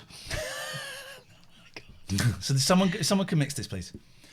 Bum bum ba dum bum. It's sponsor time. Bum bum ba dum bum. We're all feeling fine. Bum bum ba dum bum. With the sponsor time. It's sponsor time. Yeah. You're supposed to bang the table there. I don't want to. No. I don't think you deserve that bang now. Guys, unless people are upset, it's only you can call in the details scrolling. I haven't opened Skype yet. Sorry, guys, we're having too much fun. Go on. But also, our phone number is so misleading. I'm amazed that any of you managed to get through on it. We'll talk about that in a minute. Let's talk about these guys. Somers Waste Solutions, family business, highly flexible. They are your one-stop shop for all your waste solutions, whether you've got a big business, small business, and regardless of wherever you are in the country. They will get you a skip. They will take you to the tip. And they will help you fill it up if you're a lazy git. All of those things. Have a chat with them. They're good. They'll help make your company greener, which is important. And they can probably save you money. Mm-hmm. SommersWasteSolutions.com is the place to go. All kinds of ways. Big businesses, hospitals, shopping centres to like tiny little, I don't know, like a carpet shop. Is there? They have a lot of offcuts. Is there anything better, more exciting than going into? Oh, is there anything more exciting than going into the posh boutique carpet shops, but knowing you're actually going to go somewhere cheaper once you found what you're looking for? Anyway, Sommer's Way Solution. They can't help you with carpets, but they can certainly help you get rid of... With your remnants. Your remnants of your carpets, and we thoroughly enjoy those guys. Gregorian Emerson family law solicitors, who Richard was talking to me today, and he's told me he's had several... Oh, good. Several members of his family executed. Oh. Good, was it? Good, was it? Good, was it? And that's the lesson. That's today's lesson. Wait for a sentence to finish before saying good. Wait for a sentence to finish before saying good. Good. Big up the Gregorian. He's had a few businesses as well get in touch, a few people get in touch as a result of seeing this, and that made up for his family. Oh my God. For the tragic murders. What took place in his family. Yeah, well, otherwise, it's mostly about finding peace for your family. GElaw.co.uk. They won't cause a ruckus. If you call BA Baracus. They won't get involved in the he said and she said. It will be about finding, some kind of path through GElaw.co.uk. the tricky business of getting divorced. Give them a ring. GElaw.co.uk.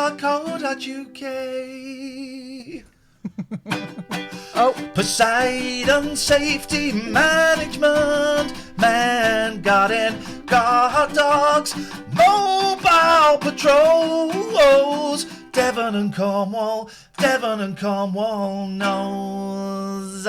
Poseidon Safe on Twitter, Poseidon Safety on Facebook. Largest supplier of guard dogs in Devon and indeed Cornwall. They are making Devon and Cornwall better, and they do loads of things. Obviously, they got patrols out there right now. Hey, if you're a bad guy in Devon and Cornwall, go up the road to Somerset. That would be my suggestion. Go to Somerset, right? You Devon and Cornwall, you don't stand a chance because of Poseidon Safety Management. Yeah. Somerset, yours. Go. Make hay while the sun shines. A human touch. The cat. What is the matter? A real human touch. Human touch, but if you're not careful, if you're a bad guy, you might get a doggy touch. Oh yeah, you might. Oh God, you might get Zeus. Poseidon Safety Management. These are our sponsors. We love it. Thank you very, very much indeed for your support. The cats are really getting on my wick this evening. My God, what you want? In or out? Go on, George. They're never going to decide because they're cats. Right, well, one has gone in and the other... Come on, then. Follow your sister or... Oh, I just leave the door open. You can just see this... What was that? That was a Skype. I forgot we're doing a phone show. Doing that thing. Oh! No! We've missed her! Ring her back. Oh, ring her back, back, back, ring her back, back, back, ring her back, ring her back, back. Hey! We're so sorry that we missed your calls. Hey! Hello, Arkatie. How are you? I'm wonderful. How are you guys? For those who don't know, Arkatie was our raid yesterday. Oh, whoa. What's happening? What's happened here? Katie, you're showing us your screen. Oh, no. Yeah, we can see all of your... luckily, I've taken it off. We could have seen all of your tabs. It was just my Instagram and Twitter.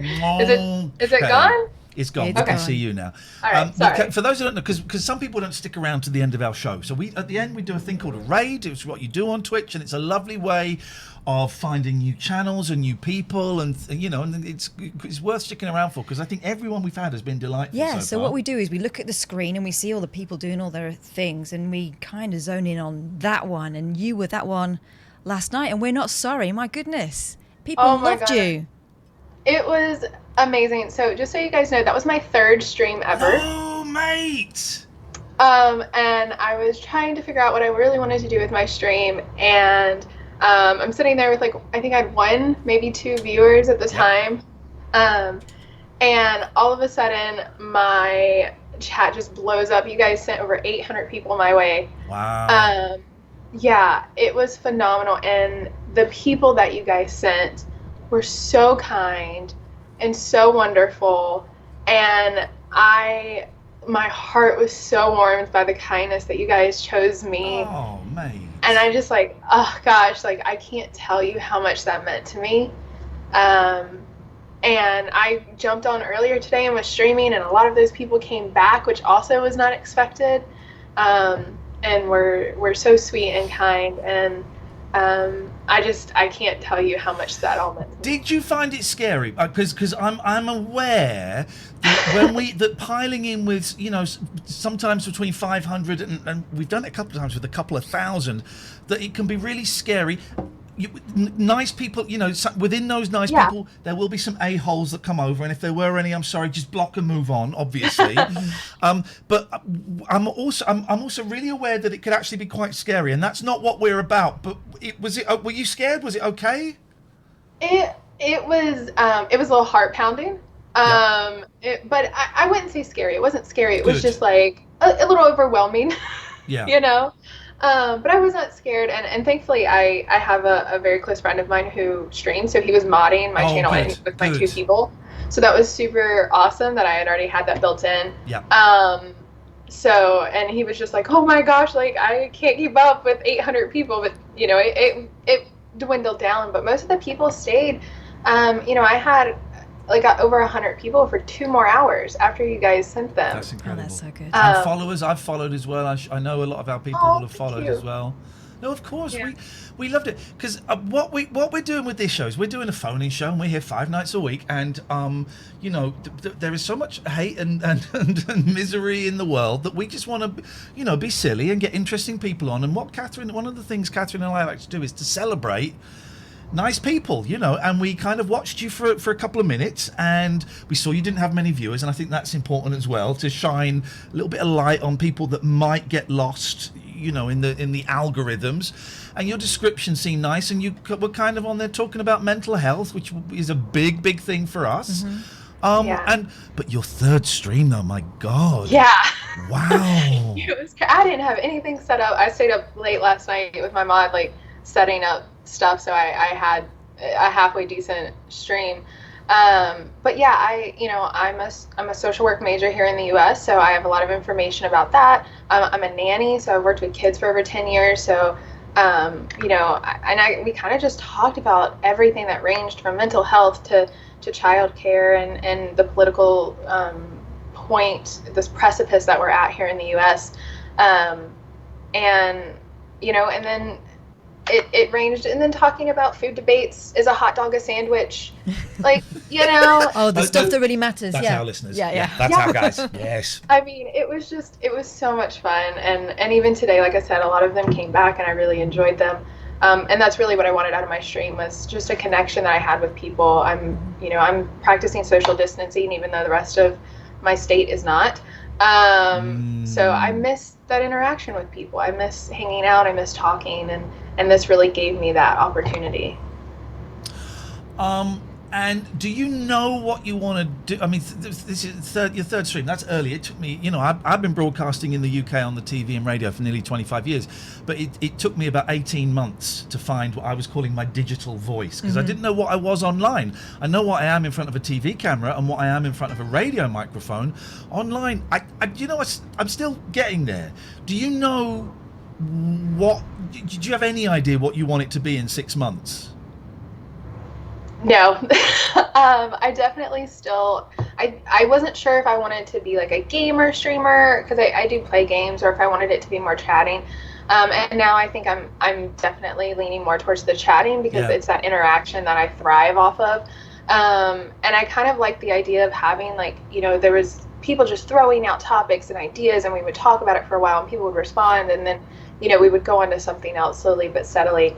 But I don't have like a set thing yet on, you know, I'm not sold on just doing this one thing.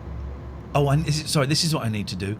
Can we have a shout out, please, for Arcadia in the chat? That's what you have to say, and then someone posts the link. Oh, is that right? Can we get a shout out, please, for a great streamer, personal friend of mine, Can we get a shout out for her, And please? what accent is that you're attempting? That's there? American. Oh, is it? Okay. That's That's American. You probably recognise that accent from America. Perfect. That's where that comes from. Spot on. There we go. It's up in the chat. Thank you very much, Pete. I appreciate that. When have you got? Yeah, when's stream number 4? So I'm going to. I did stream this morning, so Right. that was 4. So 5 will be. Let me. Sorry, I have to look at a calendar. We had the My most comments on Twitter about you from anyone that we've raided, saying how Oh my delightful God. and lovely. Yeah, Yeah, totally. I found you Oh, hugely charming. So, Yeah. so Saturday evening, which would be Central Standard Time, I will be streaming at 4 p.m. Okay, which is like maybe I don't know what Central is. I know what EST, and I know. Hang on, let me look it up. I know what I don't know what Central. That would just split the difference. Oh, I don't know. Follow. Just click on the. Stop being lazy, Twitches. There's a link. Go and click. My if you schedule's up. My schedule's up. It'll be there. Go and It click on changes. that link. So it's 7 minutes past 4 now in the afternoon where you are, right, Katie? Yes. Okay. So 10 o'clock Saturday night. Saturday night. Be there.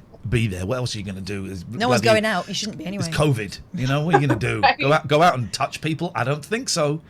Although maybe they will. It's so nice to meet you. Thank you for being so delightful. You are now part of our team, our family. You are welcome to call in. I had Skype down because we had a guest up, and I just saw you at the end of the chat because I can't really see the chat while we're talking and all of that. But it's so lovely to meet you, and I look forward to coming and popping in on one of your streams again. Oh, well, thank you so much. And I'm following you guys, so I was like, I got to watch you guys now and see what this is about. Thank you. Well, when you work out what it's about, please let us know because we're still trying to work it out, aren't we? We'll see you later on. See you later. Stay safe. I love your glasses. Bye. They're the best glasses. It's so good. They're the best glasses.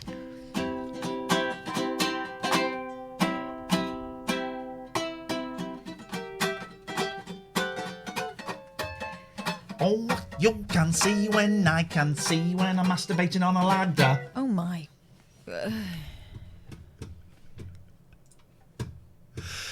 Accident at work. Your fault. Oh, there we go. Man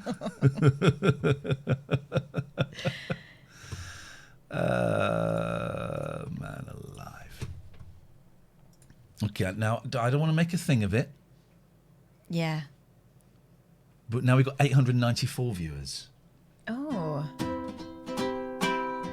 The viewing figures, they are going down.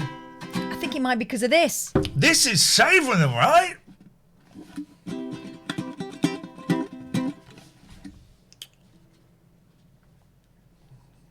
Oh, I want to teach you chopsticks. Oh, right. Does anyone know how to play chopsticks? The game with. Does anyone know how to play? If I go like this and go, do you know how to play chopsticks? Does anyone know how to play it? If you do, It's that's why I said the game so that no one could That's do what I that do with joke. my fingers. If anyone knows how to play the game chopsticks, Skype in on video Skype, and we will play chopsticks and teach everybody else. Doesn't it get hot in hats? Yes. That's why that bit's netting to allow. It doesn't work. So if no one knows how to play it. No. Tell me it.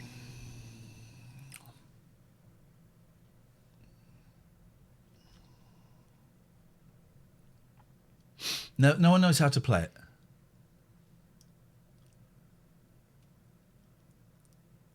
Okay, right. So give me your fingers. So it's a game, right? So I go. What are we doing? We're playing the game Chopsticks. I was playing it with my boys yesterday in front of you. It's a really good game, right? It's genuinely. Let me have a little bit of water, because it's a brilliant game. Show me it. Right. Okay. So hit me with a hit me with a finger. Right. So I've got two. Okay. Right. So I'm gonna hit you with that. You got two. Okay. Yeah. Okay. On we go. Can I only hit you with a one finger or can I hit you with both? Hit me with either. So now I've got three. Why? Oh, because Okay. you're adding. That hand's out. 5. You're out. That hand's out. Oh. You can come back in. Okay. 3. Okay. So what? Well, okay. Well, you've lost. So what I'm going to do? I've got 3 and 3. So I hit them, and now I've got 4 and 2. You're out. That's how you play chopsticks. It's rubbish. It's not rubbish. Go again. Go again. I don't like it. It's a maths game.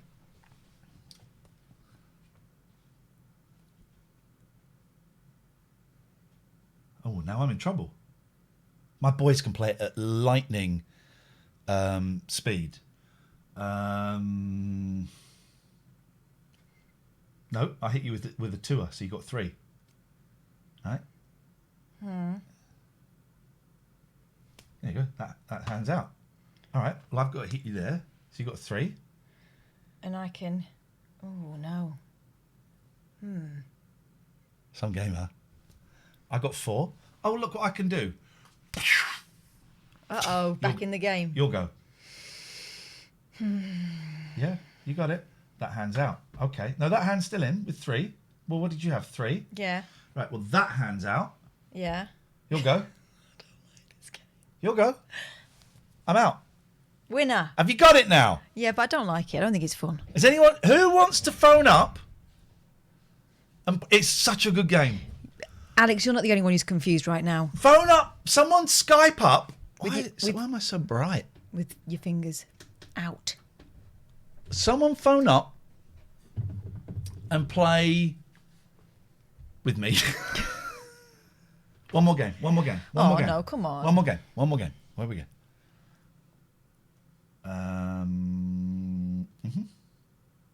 Oh, you got 3 now. Yep. You got no choice. Okay, right, fine. Well, I'm going to go there. And I'm going to go... Oh, cheeky. Yeah. I'm going to go... There. So that is a 4-er. Yeah. Okay, well, I've got to do that. You've won again. You've won again. Peace, man. Peace. I don't get it. Right, we haven't finished. I We don't haven't get why finished. this is fun. Okay, come on. Come on. Okay, so that hand's gone. All right, well, I've got to get rid of that. So now we're 2-2. Oh, I've won. Come on. Have you won? Yeah, hit me. Oh, I got 4. You're out. So, where's the echo? Again. Echo! Where does the echo come Don't from? boy, you're right. Maths ain't fun. Where does the echo come from? That's how you play Chopsticks. Chopsticks. You're welcome, everyone. If anyone wants to phone up, apparently, I've been told I cheated in the first game. I don't think I did cheat in the first game. Oh, I'm bored of Brooklyn 999. It turns out I was watching it because I wanted to enter a state of cryogenic freezing. And so I was watching Brooklyn Nine-Nine to be completely passive. It's not actually funny. But I've started watching tonight... Detroiters. It's quite good.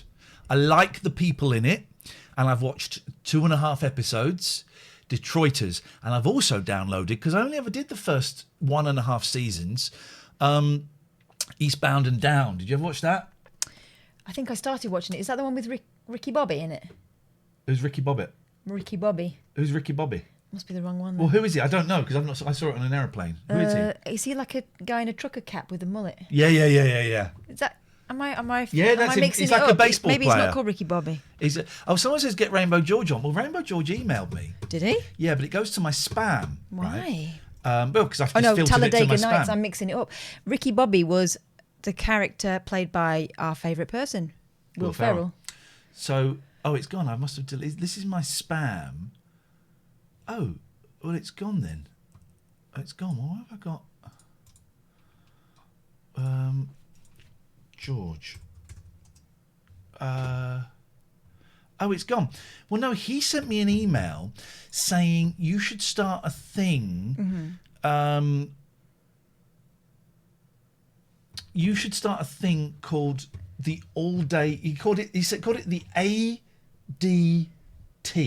Now, what do you think ADT stands for? All Day Twitch. All Day Alternative. He said start a thing.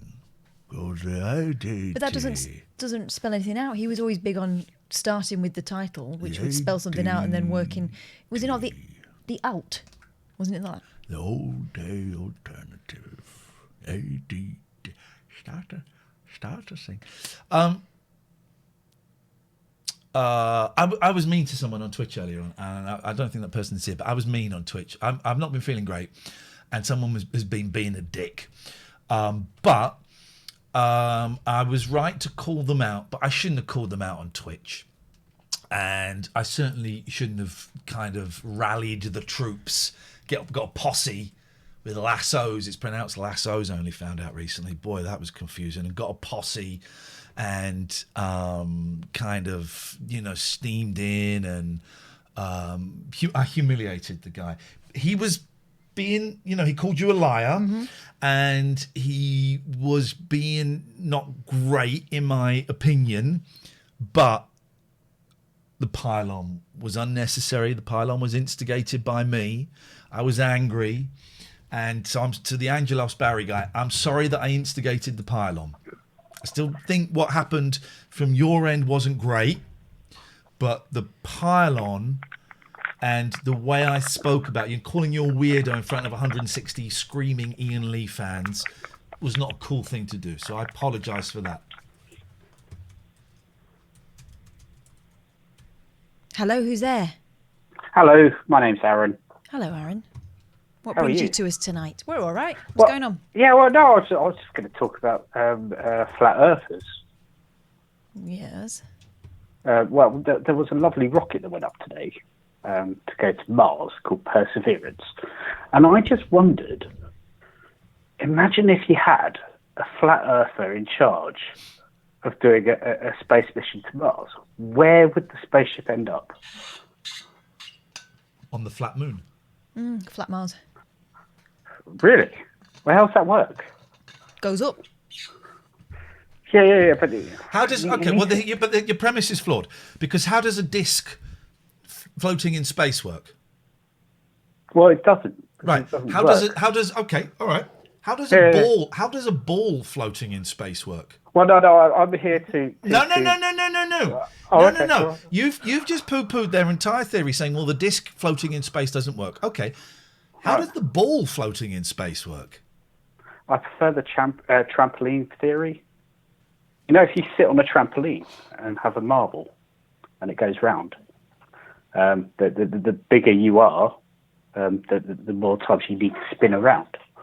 That's all I really wanted to kind of sort of That conjure literally up, really. makes no sense. I'm starting Yes, to... it does. Of course it does. It's got nothing to do with the question you asked us in the first place. Yeah. True. But thank you for... I think I've destroyed myself. Thank you very much for your call. Because, it's all right going, the thing about the disc is, it doesn't make any sense. Okay, well, explain to me how the ball floating in space works. No, I don't want to talk about that. Well, then no. Well, then no. We cannot allow that to continue. What was the marble trampoline thing? I don't know. And that was the thing. He thought he explained it terribly. I'm sure it possibly does make sense if it was explained by Professor Brian Cox. Oh, yeah. But my mum loves Cox. I think all mums do. Absolutely desperate to get hold of Cox. She's got pictures of Cox on her wall.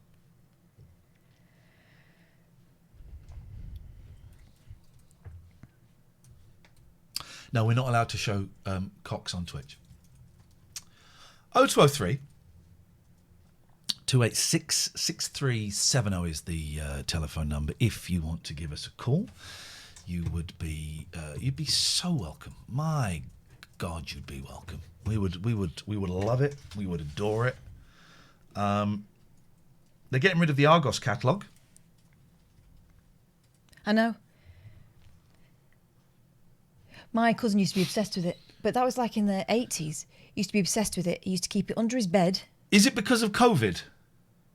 No, it's because who goes into shops anymore? Oh, so because of COVID? Yeah, but if I was going to get something from Argos, I'd get it from Amazon. I would order it online first and just go and pick it up. You don't have to go and sit and go sift through their books anymore. Well, you don't unless you're just out and about. You don't sift through the books anymore. Now it's on tablets. No, they always had the books out as well. Laminated ones. I agree. Time Terrapin says the Argos catalogue was one of my favourite books as a child. I couldn't agree more with that. More with that. They're talking about all of them, King Mike. They're getting rid of all of them. They're all going. They're gone. It's history. My cousin Steve used to be able to say to him, right, page 55, and he'd be able to tell you what was on the page. He was obsessed. We used to play a game. Me and Mackenzie would play a game where you get very high, and then you would you would have like £1 million, or so you'd have like £100, and you go, right, what are you going to buy? And you go through it and do that. Did he not restrict you to a certain Because maybe it was a certain page. I can't quite remember. Gosh, the Book of Dreams. Just wanted to let you know they liked the demo and they said they'll contact me about availability. Thank you, Dan. I've absolutely no idea. That's about the pirate radio station yesterday. Oh, okay. There we go. You got to do demos for pirate radio stations these days? Surely if you can say you've got your own parrot, then you're in, aren't you? Your shoulder pet. My kids are playing shoulder pets with me the other day. It basically means they sit on my shoulders and it hurts. Mm-hmm. And it hurts daddy's back. Hurts daddy's back. What have you got brought to the party? That email we were talking about earlier on. Yeah. Yeah. We've got a central email address so we can both see the emails. LateNightAlternative@gmail.com. And what we have to do is remember not to reply without checking which email we're replying from, because I don't want certain people getting my personal email address. Yeah. But we got one today, and I thought, oh, okay. This is from an a-hole. Well, I thought it would be easily, okay, here we go. This guy, I'm not going to name names or anything. Sorry. We got the best mods in the business, right? And what's on the tape, Pete has brought something very important. Sorry, mate. No, you're busy. It's quite important. Just to let you know, when you say your mum loves cocks, people might construe that as meaning male genitalia. Sorry, I know you'll be mortified. I don't think anyone... You knew I was talking about Professor Brian Cox, Of course, right? yeah. You knew that chat, didn't you? I think it's just you, Pete. You need to have a think. Pervy Pete. Go off and have a little think on your own, and when you finish, come back. Pervy Pete. The worst mod in the business. The worst mod in the business. Brings a tone right down. He's supposed to be maintaining standards. Awful. Speaking of which. And now I can see why you're suffering from mental health issues, if I'm completely honest. And I don't want to use that as a weapon, but actually, I'm going to. I think I'm beginning to understand what's going on inside there for you. Cox. The phone number, says a helpful emailer, shouldn't be written 0203 286. This is about our number, yeah. 6370. Yeah. It should be 020 3286 6370. The phone code for London is 020. If you try to dial 286 6370 from an 0203 number, it won't connect. Now I'm getting confused. Okay, yeah. I responded, it's a Skype number, meaning it's not a London number anyway. Yeah. Also, who dials numbers? I mean, you do it the first time, you put it in your phone, don't you? You put the whole thing in your phone. Still. So I responded, it's a Skype number. What?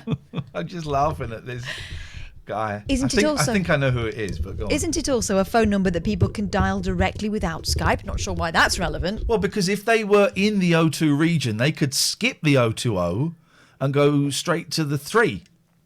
But most people aren't. This isn't a flipping London thing. It's London-centric balls. I'm just going to go and plug my... people writing 020... We get further explanation, and this ain't it. People writing 020 numbers as 0207 and 0208 has long been a problem, as there are no such codes as 0207 and 0208. It goes back to the days, we didn't ask, but we're going to get the lecture anyway, when the 0171 and 0181 codes were merged into the 020 code, with an extra 7 or 8 being added to the beginning of the local number to make 8 digits. The 020 numbers with a local number starting with a 3 came into use, such as the numbers used by Skype. People then erroneously started calling those 0203 numbers. There are no such codes as 0203, 0207 or 0208. There is only one code for London, 020. All 020 numbers have an 8-digit local number, so all 8 digits after 020 need to be dialed. Someone calls the show and wants to omit the London area code because they have an 020 number already, then they need to dial 3286 6370. Okay, now this is where both of us responded at the same time, and it's down to you to guess. Okay, who did which response came from which person? And just be careful because we've been a bit swear heavy tonight, so let's just tread carefully. One of us replied, "People seem to manage." One of us replied, "Who gives SH1T?" Yeah. So you have to guess. Chatters. Which one said which thing? Who said which thing? Hello, Max. You're taking a snapshot. What are you doing? I didn't know you could take snapshots. Can't do it sneakily. You got dobbed in. I'm trying to figure out how to do this. It's like me earlier on with the Zoom. It's all three of us, Max. All three of us, mate. I know. I've been following you around from the other. From the other show, and I finally found you, but I just don't understand what I'm doing. No, nor do we. Well, I think that sums up the whole country during lockdown. You're right, Max. Yeah, but you're. Sorry? Are you all right? Have you been out in the garden? You've either been out in the garden or drinking all day. No, I've been on my balcony all day. Yeah. Beautiful, nice. It's been hot today, isn't it? Yeah, I live right opposite the seafront at Hove. Oh, so, nice. Yeah, I know. It's been beautiful today. Really beautiful. I like a bit of Hove. It gets overlooked because of Brighton. Everyone, Brighton. Hove. Good. I'm glad the hoi polloi go to Brighton, then Hove gets left alone. Exactly. It'd be more refined. Yeah. Exactly. This is Hove, actually. What can we do for you, Max? Well, no, I've just been following you around because I did phone a couple of times when you were on the other program. Yeah. And you probably don't remember. And I have to say that you guys are so much more relaxed now, and it's really good. Oh, thank you. You know, it is really good because my feeling before was that you just attracted all the trolls in the world. Oh, yes. I can see you now. Hello. You attracted all the, you actually, you attracted them and you responded to them, and sometimes it was, my opinion anyway, it was really heavy. But you guys now are so relaxed. It's great to see, actually. Thank you, mate. That means a lot. There was a certain, kind of tension, certainly towards the end of talk of. Are we doing the right things to keep our jobs? Being aware we have to keep our jobs, but also trying to be us. This is more relaxed because we're at home, and when Kath comes round, I cook a little bit of dinner and we watch a little bit of telly, and we're trying to make a more relaxed vibe. Still don't quite know what this show is, but that's really nice to hear that's how you feel, how you view it. And I'm sure there's a lot of people that do feel the same because. It is unusual what you guys have got, and I don't know why I want to spend 2 or 3 hours a night watching some of this stuff, but it really is good. But when it got heavy, I'll tell you, I was out of there really quickly. Good. It was not good. What's going on? Have you got? That's my ding dong clock. I'm a bit of a watch freak, a watch and clock freak. So that's my chiming clocks. How many have you got? I've got in here. I've got 3 in here. Love it. But actually, watches and stuff, I've got too many. Okay. Flipping, it's like Pinocchio's dad's house, isn't it? Yep. Geppetto. Yeah. Yep. I was going to say Geppetto, but Geppetto. It's this lot. So bring them up to your level. Don't sink to theirs. Don't sink to. Well, Max, I'm glad you found us, mate. I'm glad you've worked out Skype. Well, it's the first time I've used Skype for years and years and years and years, to be honest. Yeah. But anyway, that's great. So, do you just keep on appearing on my screen? Because I didn't even realise I was calling you. To be honest, I was trying to watch live, but there you go. You've trapped me. Right. Well, so you're watching up, right? So you can see us now on Skype, but you're watching us on Twitch. No, I'm not watching you on anything apart from Skype. I've just got you on Skype. You need to come off Skype. Right. And you need to go. I'm going to give you a web address. Oh God. Write this down. It's an easy one. It's an easy one. Oh, we have serious specs on. That's all right. Yeah. I've got. Yeah. Tell me about it. I got a feeling it's going to be another 3 or 4 months before we hear from Max again. It's before we see Max. Hey, no. You're joking. I've got more computers here than you can shake. Yeah, you don't know how to use them. Right. You thought you were listening to us, and you've Skyped us. Let's fire up the mainframe, Max. Yeah. No. It will take some time to get back. Give us the web address. Right. It's Twitch. Yep. .tv. Yep. / Yep. IAIN LEE. IAIN LEE. Right. And then I will put that in now. All right. And if you want to join in, you can watch us on there. If you want to join in the chat that's going on, that may or may not interest you. It's really easy to create an account. You can do it with your Facebook or your email. It's free. That's if you want to type little messages. But if you just want to watch us, that should be enough. That's cool. I'll do that. Can I send you some money as well? No, don't get this. Have this on us. Have this one on us, Max. We should be sending you money. Exactly. Take care and let us know if you manage to get in, all right?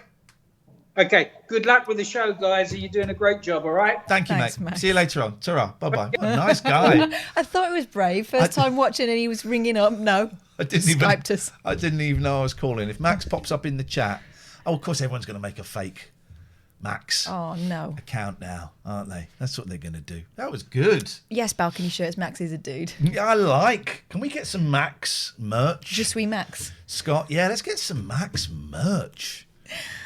That's what we need. That's exactly what we're after. 0203 286 6370 is the telephone number. Now we're cooking. 10:30. Now we're cooking. Now we're just shy of 1,000. Let's wait. Tell you what we'll do. We're going to wait until we get 1,000 viewers before we go any further. Just 6 more viewers. That's all we need. 6 more viewers. I'm going to do a little retweet of the link. I'm just going to type the link in. We need 6 more viewers. Balls. Hang on. We need 6 more viewers before the show continues. www.twitch.tv/Iain Lee. Okay. And we won't carry on till we get what it is we are after. So once Max gets in, we'll have 1. That means 5 more. Yep. Okay.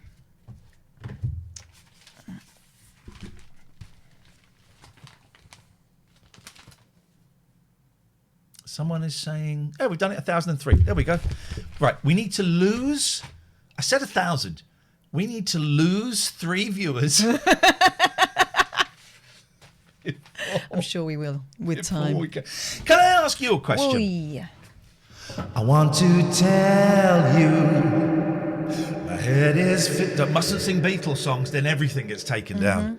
This was my trick in the jungle. If we said something that you regretted, I'd instantly start singing Hey Jude, so that it could be done, but it'll be you'd have to get the world's best editor to make it possible. So if someone said, because I was keeping the fact I was separated from my wife a secret, I told a couple of people when I knew there weren't cameras, and we did have periods when there weren't cameras, but if someone mentioned it, Hey Jude! But obviously someone on set was grassing. I love the way you jump. It's really loud in my ears. Someone on set was obviously grassing because that's when they started sniffing around. The press. No, I tell you when no one grassed. I tell you what it was, because no one knew. Kez let it slip when she came out, Kez let it slip by accident. She didn't say it, but she said, "Oh well, Ian's doing really well considering everything that's going on at home." What? But no, I tell you what it was. Before I went in the jungle, so I was kept for a week, like miles away, like an hour's drive away from where everyone else was kept in this crappy hotel. And all I would do is I'd get up every morning with my chaperone, go and have breakfast, and I'd doze out by the pool listening to a really long, dull book about Bob Dylan, audio book, and then I'd go back to my room and I'd watch terrible movie. Anyway, it's awful. And why am I telling? Oh yeah, and then when everyone went into the jungle, apart from me, I moved to wherever it was they had been staying, that area. Right. And oh yeah, and then so you're kept secret, and then you're told, right, tomorrow we're going to announce that you're doing this, okay? And you will meet the press. So you go out and you have like loads of photo shoots. You kind of, and here he is. Here's our next contestant, Iain Lee. You go, hi everyone, hi, and you go and have a whole day of photo shoots. Pictures of me getting in a helicopter that I never actually flew in. Pictures of me walking along the beach in a suit. Pictures of me. Was I dressed up at that point? Maybe I wore the outfit. I might have worn the outfit for some of those pictures. I don't know. But if you see pictures of me in a suit and a tie walking along a beach, that's from that day. And then we filmed some then inserts. you filmed the stuff for Vote For Me, didn't you? Yeah, we filmed all of that. And then in the Versace hotel, I had to do like a little meet the press. And it was someone from the Star, the Sun, and maybe the Mail, someone else.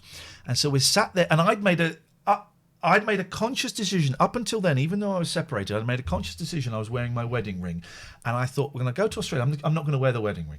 That was a really dumb mistake if I wanted to keep what was going on a secret. So we sat there, and it was all really, really nice, and a lovely chat. And okay, well, I think your time with Ian is done now. Any more questions? And the woman from the start said, "Yeah, I've got a question. Are you looking for love in there?" I said, "No, I'm married." "Oh, okay. It's just you're not wearing a wedding ring." And I instantly went, I've made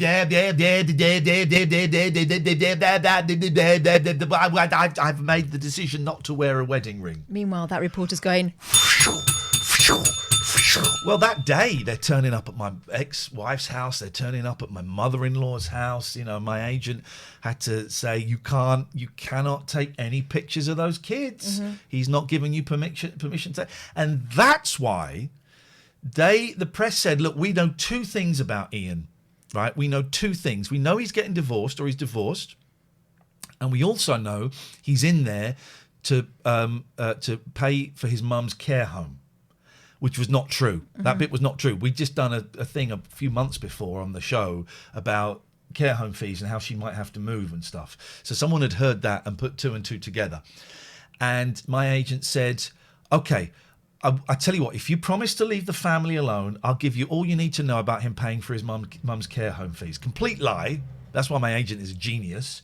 But they'd suggested it. They'd suggested it, and so he ran with that, and he said, yeah, okay, look, he doesn't want it known, but yeah, he's doing it. I think he's doing it to cover his mum's care home fees, and he really doesn't want it to be a story, but if you can have that if you leave the family alone. Deals with the devil, guys. Deals with the devil.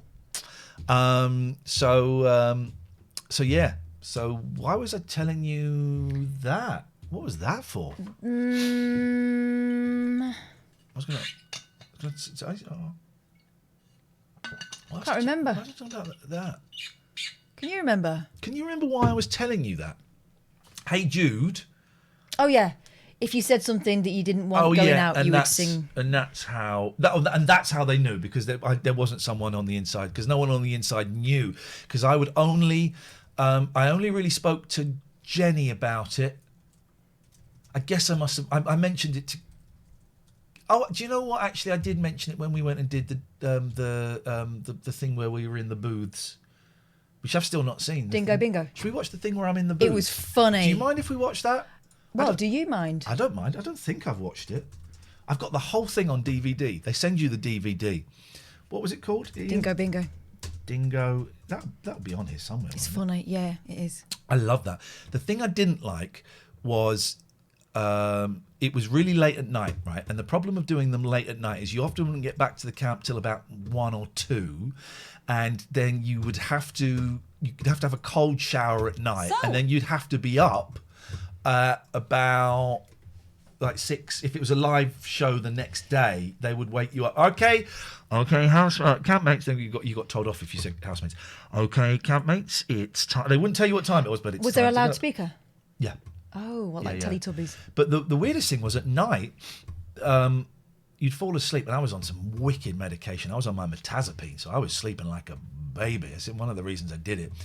And quite often you'd be sort of woken up by a man who was changing your batteries, and you had to wear your microphone when you're asleep, and would come and change your batteries. And that was a bit freaky. You weren't. It was freaky. What, so when you're asleep, someone's tampering with your... Yeah. Ooh. Yeah. Do you guys want to watch a little bit of this? Because I've not seen this. So this was a challenge. This I loved, right? Because maybe I told everyone here. This is where I told everyone during what it went on for ages. The long old breaks and stuff. Where I told everyone I was in recovery and I didn't drink. But I told Jenny, and you would have told Shappy, and I must have told Kez, because I quite like Kez, I was getting divorced, and that's partly what I was doing. The thing. Do you know? Is this weird for you to watch this? No. You were awesome in this because this was you went into Ian Lee television I presenter love this. mode. Oh, this gave me something to do, and I thought, right, let's just make this fit to screen. I thought this is. Anyway, why would you ask me if I'm all right with it? Well, because I'm hijacking our show. Oh no, go for it. All right. Some other bits of it made me absolutely livid, but this bit I loved. Okay, let's have a little. All right, let's have a little look. See. Let's see how much of this. We weren't allowed to talk to. Oh, look, there's me. Yeah. Oh, this is weird. We weren't allowed to talk to these people, but we would have great fun Talking at them. What time is it? What did you do today? Huh? Yeah. Well, have you seen any movies? Is the Prime Minister dead? You know, just stuff like that. When I tell you what, when I went in and did my first, go on. Benji Clay, what made you livid, Catherine? People being arseholes to my friend.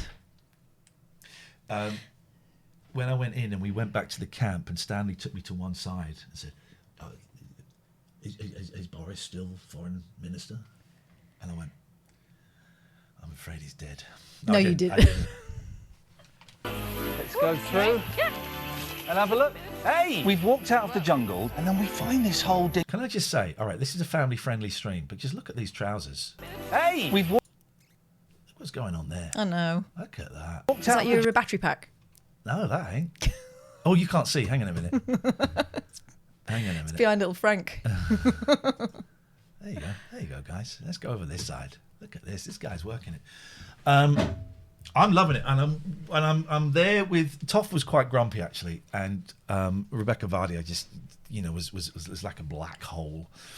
But who else is in this? But Chappie was quite hard to do tasks with actually. Sometimes she'd get quite angry. Remember, I did one really early on. Maybe it was the second thing I did with her and Dennis, and they were getting really angry with me, and it was awful. It was horrible. Anyway. Jungle, and then we find this whole dingo bingo.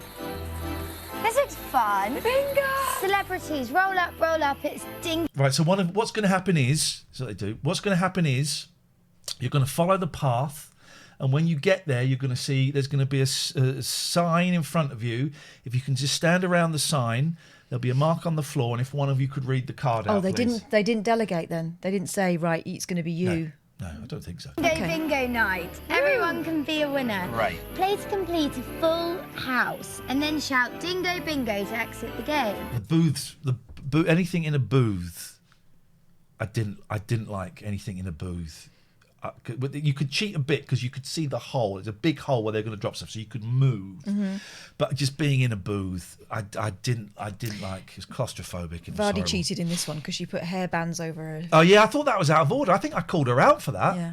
That was out of order. First, you must choose a caller to name the balls as they are selected.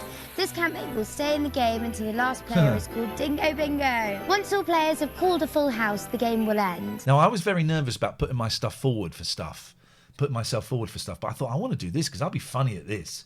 This, I'll get a chance to shine, and also it'll take my mind off having crap poured on me. All those who successfully complete the challenge will win a prize from the prize shack this evening. Now get ready, it's Dingo Bingo time! Yes! Good luck! We need to, I did, you know, I felt so out of... I don't think I'd become particularly close to Jenny then, because she was very sensible and kind of just kept her head down and got on with stuff. Kez, I'd struggled with a little bit. I've since, you know, I haven't seen her for ages, but I liked her afterwards. But I struggled with her a little bit in there. She's quite intense. And, yeah, you know. choose a caller to name the balls. But I think you should do that, Ian, because you've got the biggest mouth here. There we go. That has to be a dig.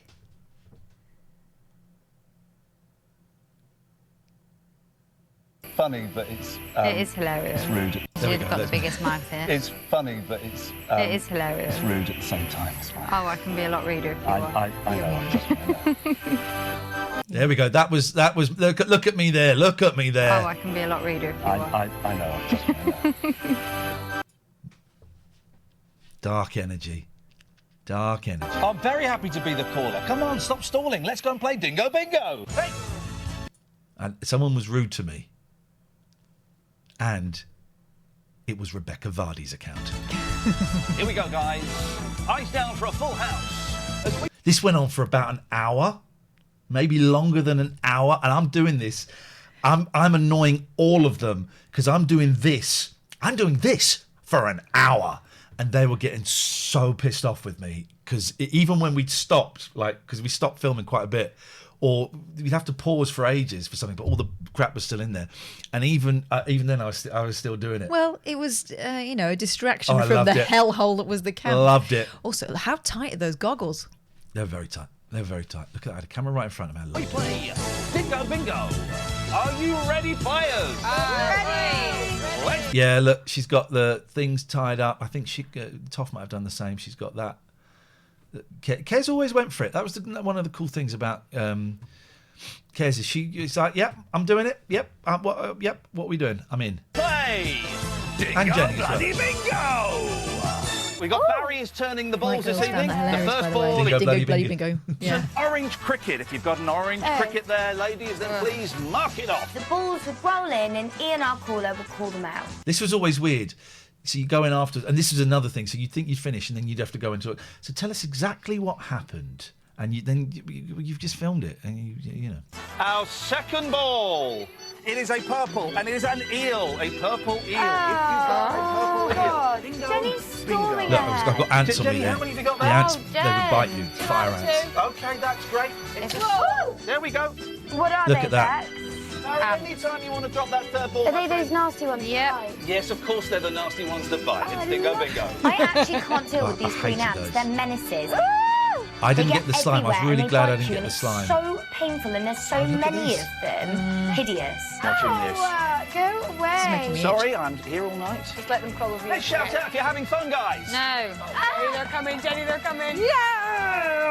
During the game, we had the most horrific things dropped on our head. I had green ants, cockroaches.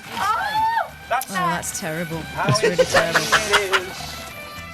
I hate these little bastards. Jeez. Oh, God, look at that. It was Isn't just it? all sorts. It was horrible. Oh, But that's focus, disgusting. focus. Get the job done and let's win these prizes. Oh my God, they smell like they taste. It's a purple spider. I loved Dingo Bingo. It's the most fun challenge I've had since arriving in the jungle. There we go.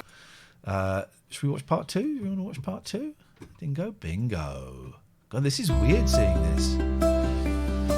You don't want the advert. There we go. Oh, it's literally gone down my ear. Yeah, we But go. also what's weird is we would film there's like that whole evening from being called out, leaving the camp to get into bed was 4 hours. And I was naively thinking that, this hour here, hour and a half, was going to be like 15, 20 minutes of telly. It's not. It's like 5 minutes, 6 minutes. Yeah. What a waste of time. A waste of everybody's time. The old ear canal being invaded by a cockroach. What could be better? Tough. Cheat. Go away. Oh, Worms. This wasn't the stereotypical down at the town hall bingo. I'm glad I didn't get that. That stuff was that. And Jenny's Also, the winner of... what bingo games does Toff go to at town halls? Does she mean the village hall? Oh, bless her. She's trying to be normal. Sign the contract to be on I'm a Celeb and then to express resentment when you're covered in insects suggests a lack of forethought. Yes.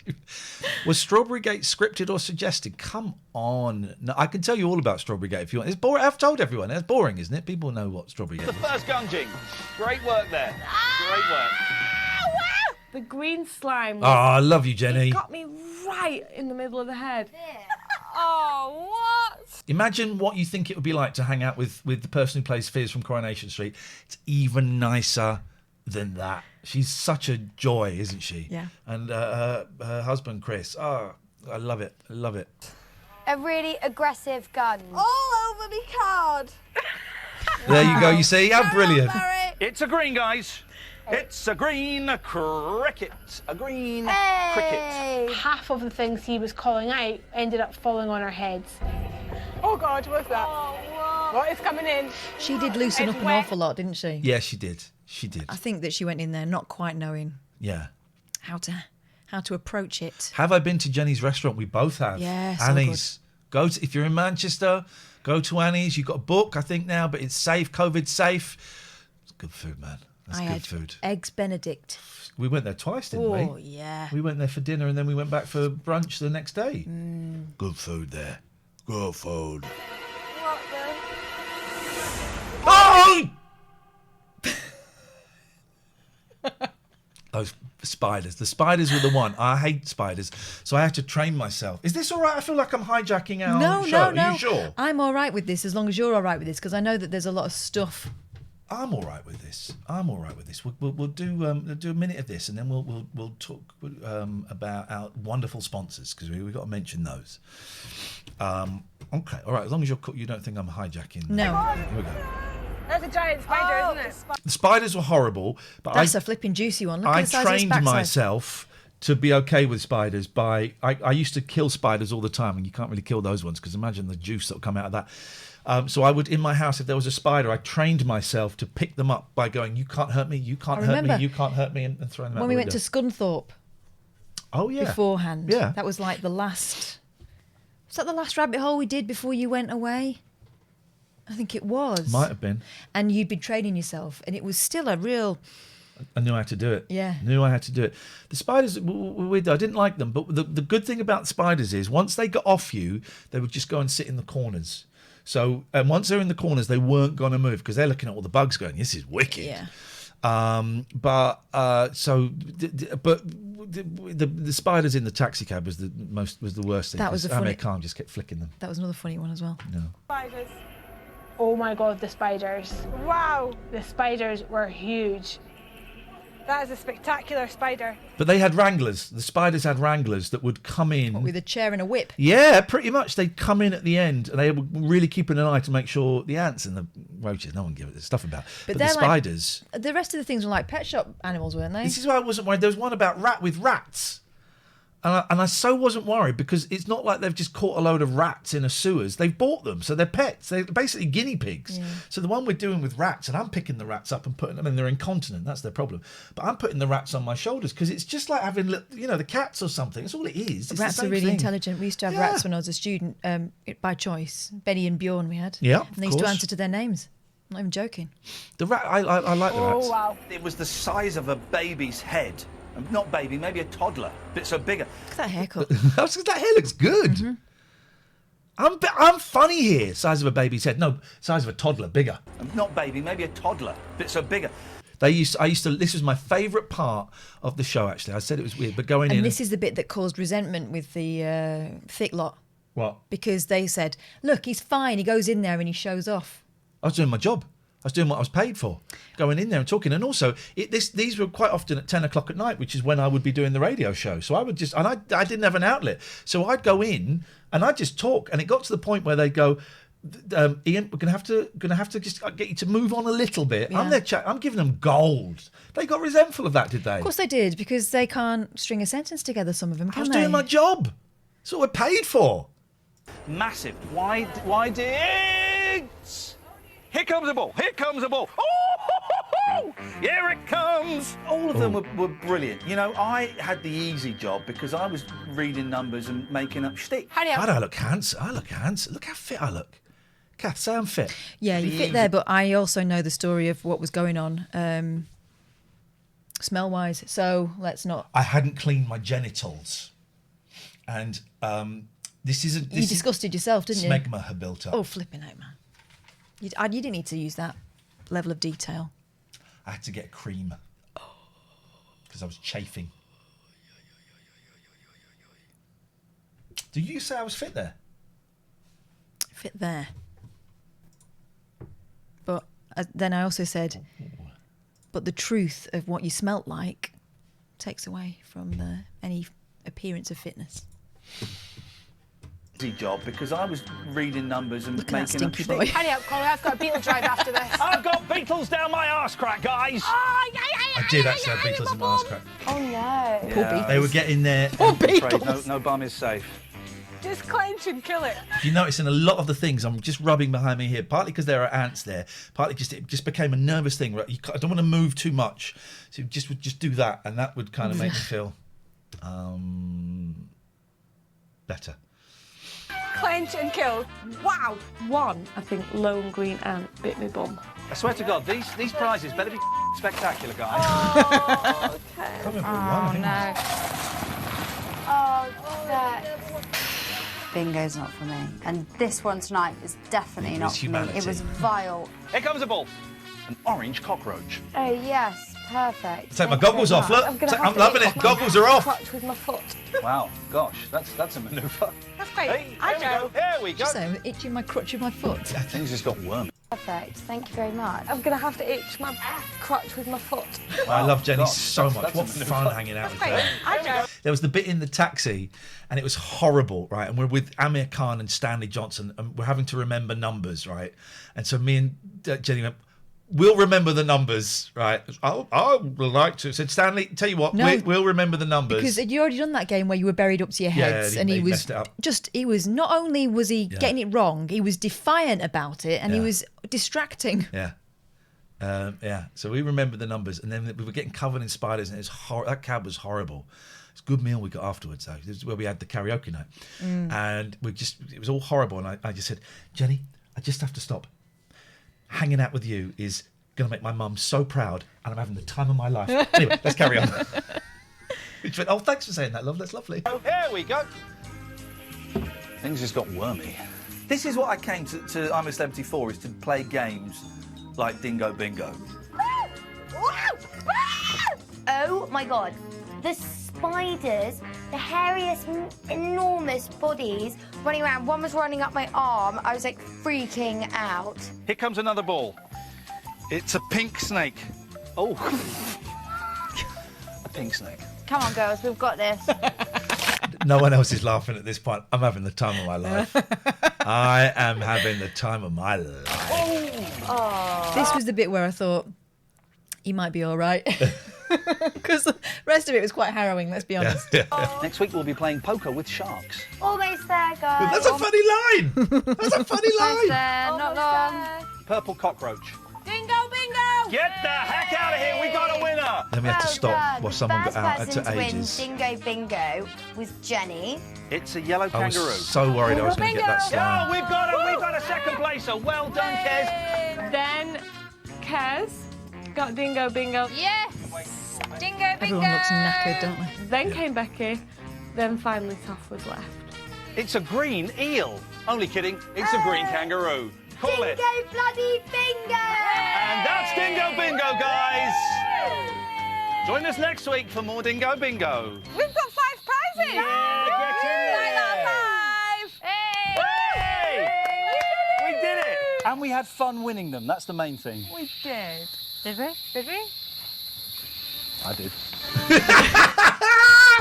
I really thought I'd get TV work off the back of this. I genuinely remember doing this thinking, I'm going to get a wicked job doing something. I did. Well, you did get quite a few good jobs off the back of it. I did actually. Oh, I did actually. There you go. There you go. That's that sorted. that's that sorted. Yeah. Hey. Oh, we got a word from our sponsors. A word from our sponsors. Who would you like? You pick one first. Gregorian Emerson Family Law. Big up the Gregorian. So they will not stir it, unlike some of the people we've been watching there on the television. They will make sure that you are looked after both in terms of the legals, but also psychologically.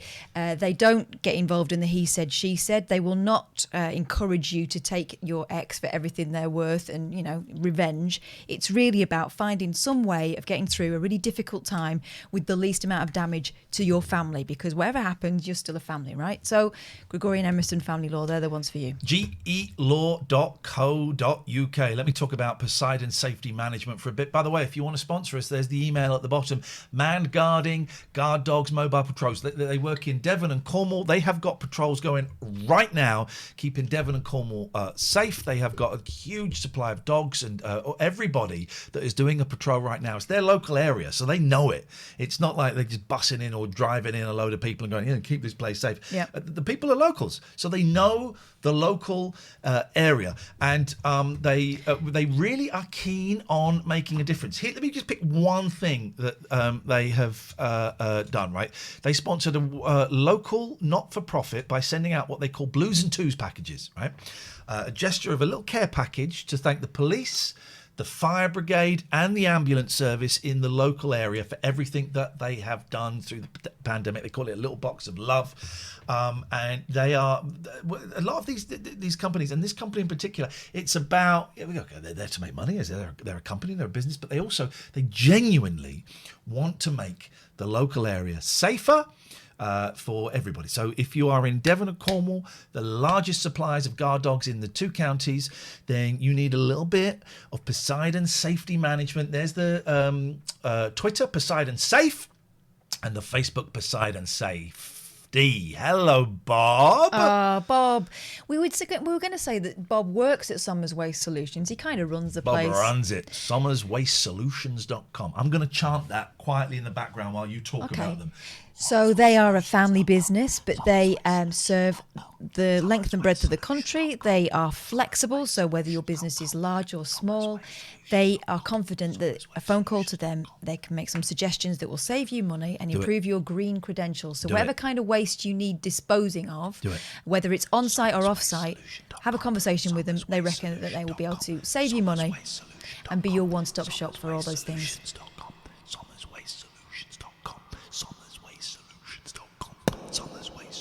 Okay. You can stop now.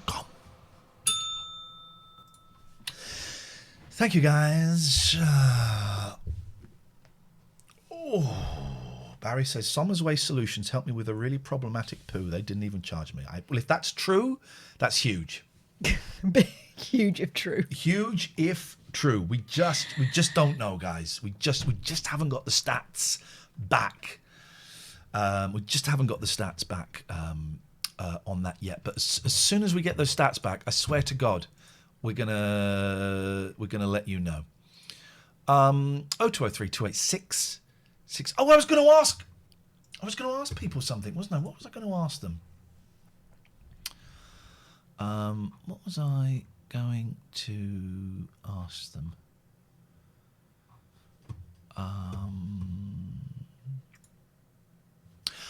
We'll find out after this. Hello, caller. Who is this?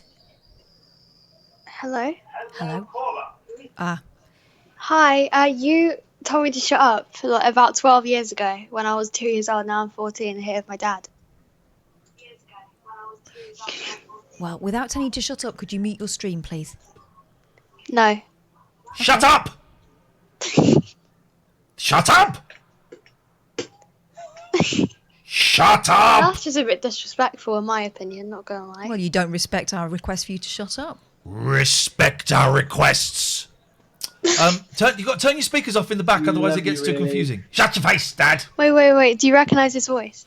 Go on, say it again. What? Say something. Why are you so aggressive?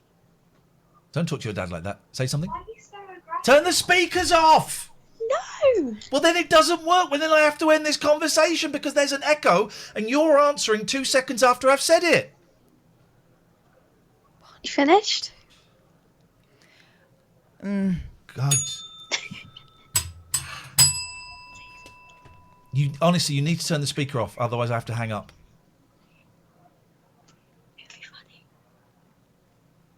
Okay. Turn the speaker off. I want to talk to you. Turn the speaker off. I want to talk to you, but with the speaker on, it doesn't work. There's a delay.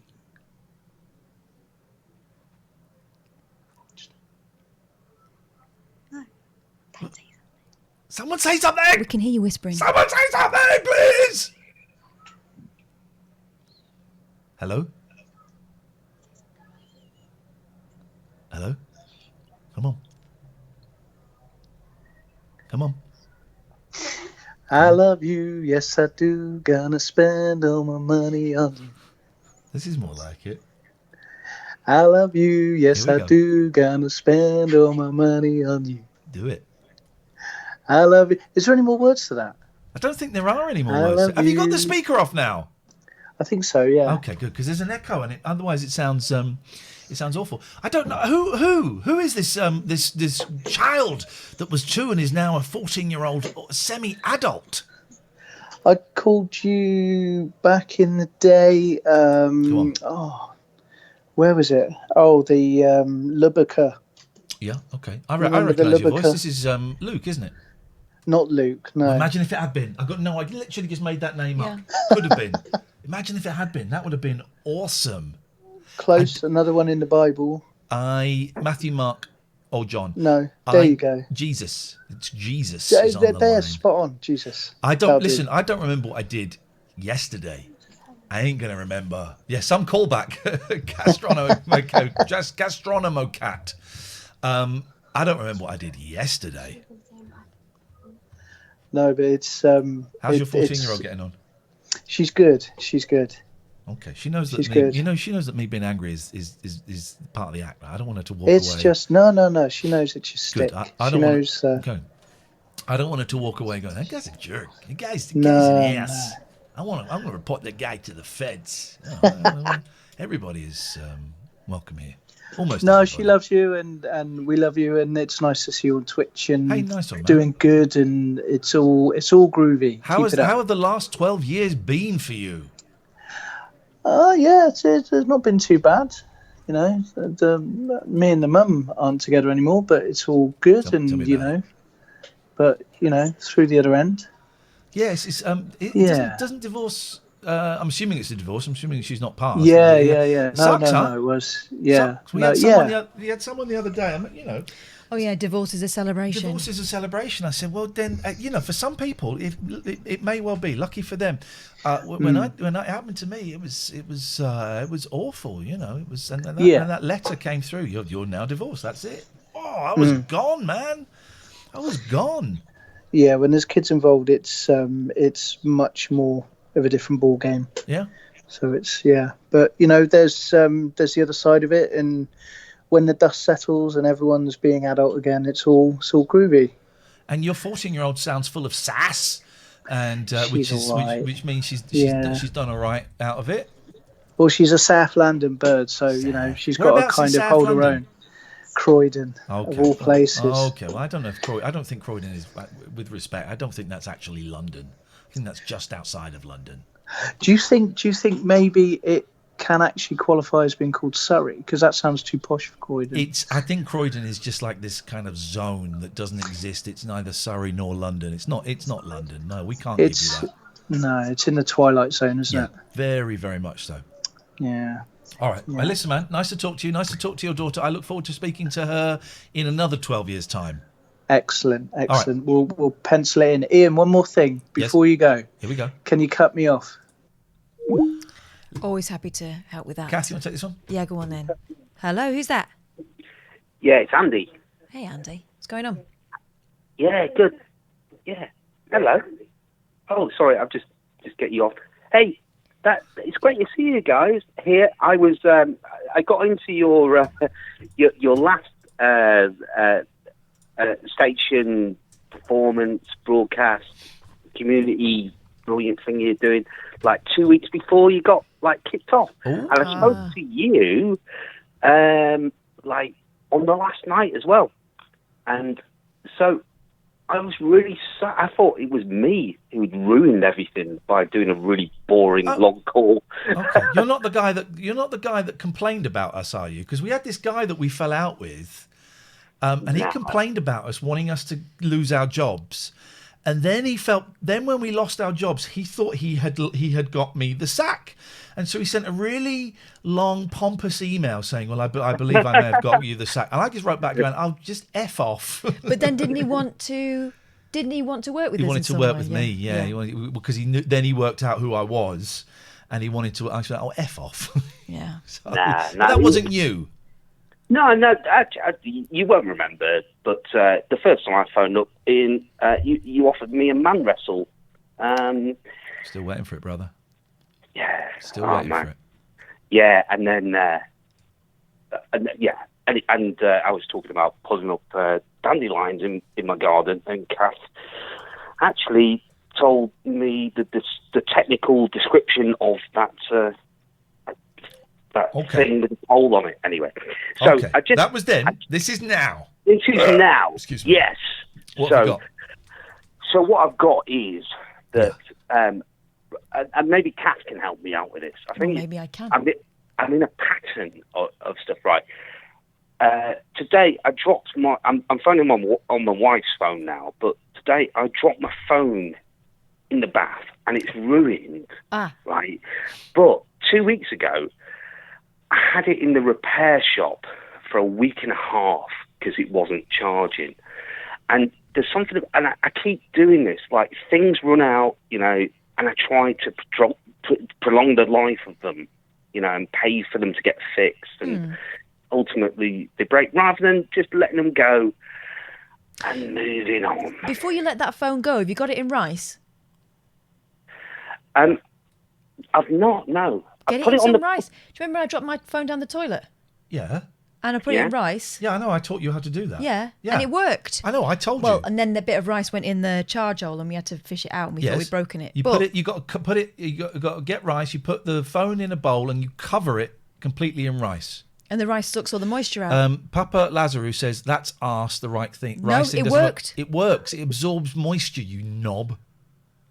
Sorry, it's quite aggressive. Sorry. All right. What I tried to do was to just, like, the kids were playing PlayStation on the PS4, so I put it on top of that because it gets really hot, doesn't it? Yeah. So now the PS4 is broken. Okay. So.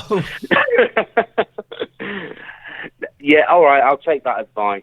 Sirius says, why are people doubting the rice thing? The rice thing. What's the science behind that? Moisture. Meh.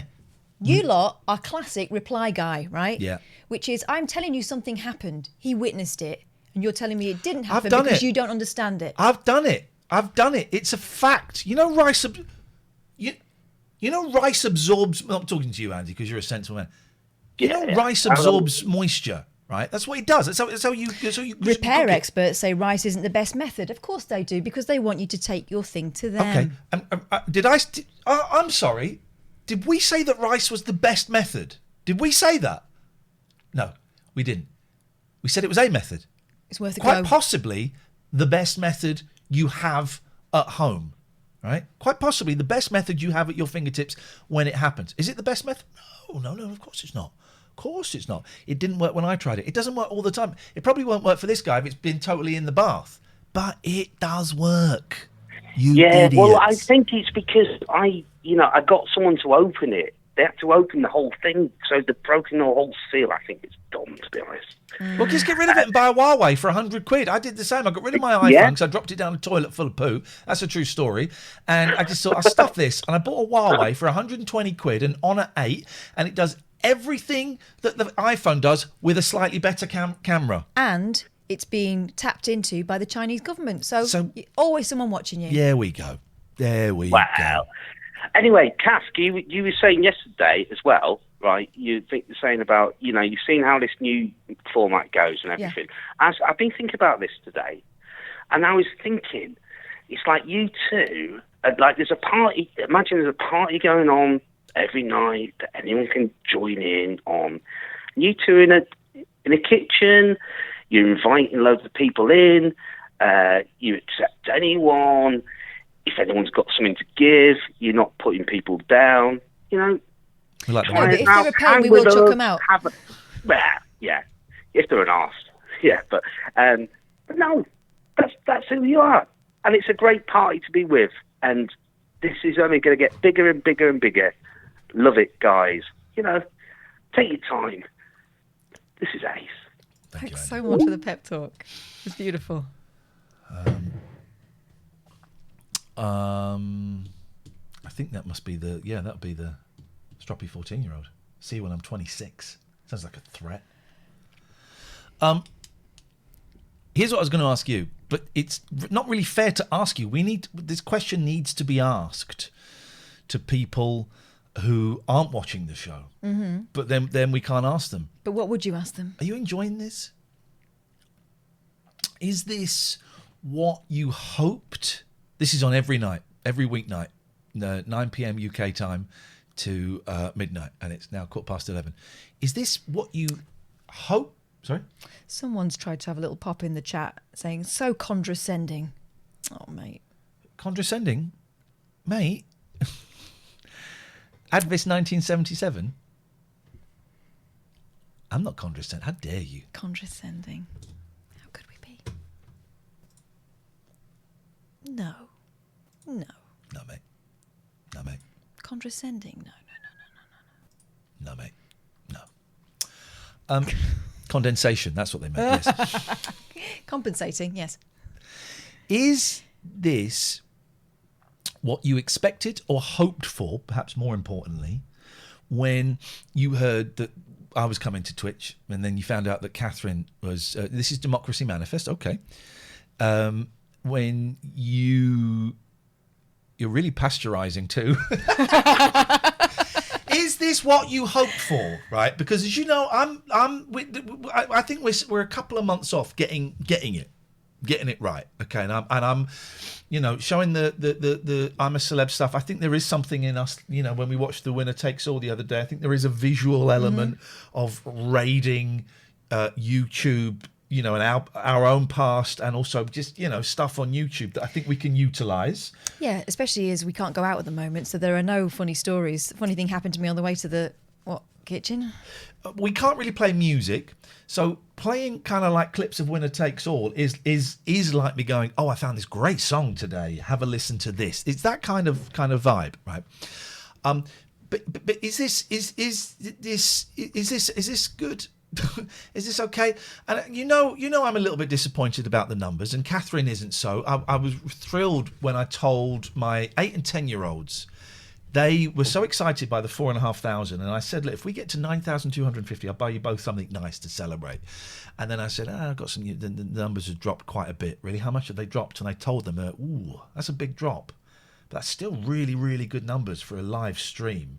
I was like, really? And they said, yeah. And this is my kids who watch this stuff all the time. So that kind of gave me confidence. And today I've had a bad mental health day, and I'm kind of faking it to make it to today. And you came over and you weren't very well. So Kath has had a little doze on one of my son's beds because you had an upset stomach. I had an upset head.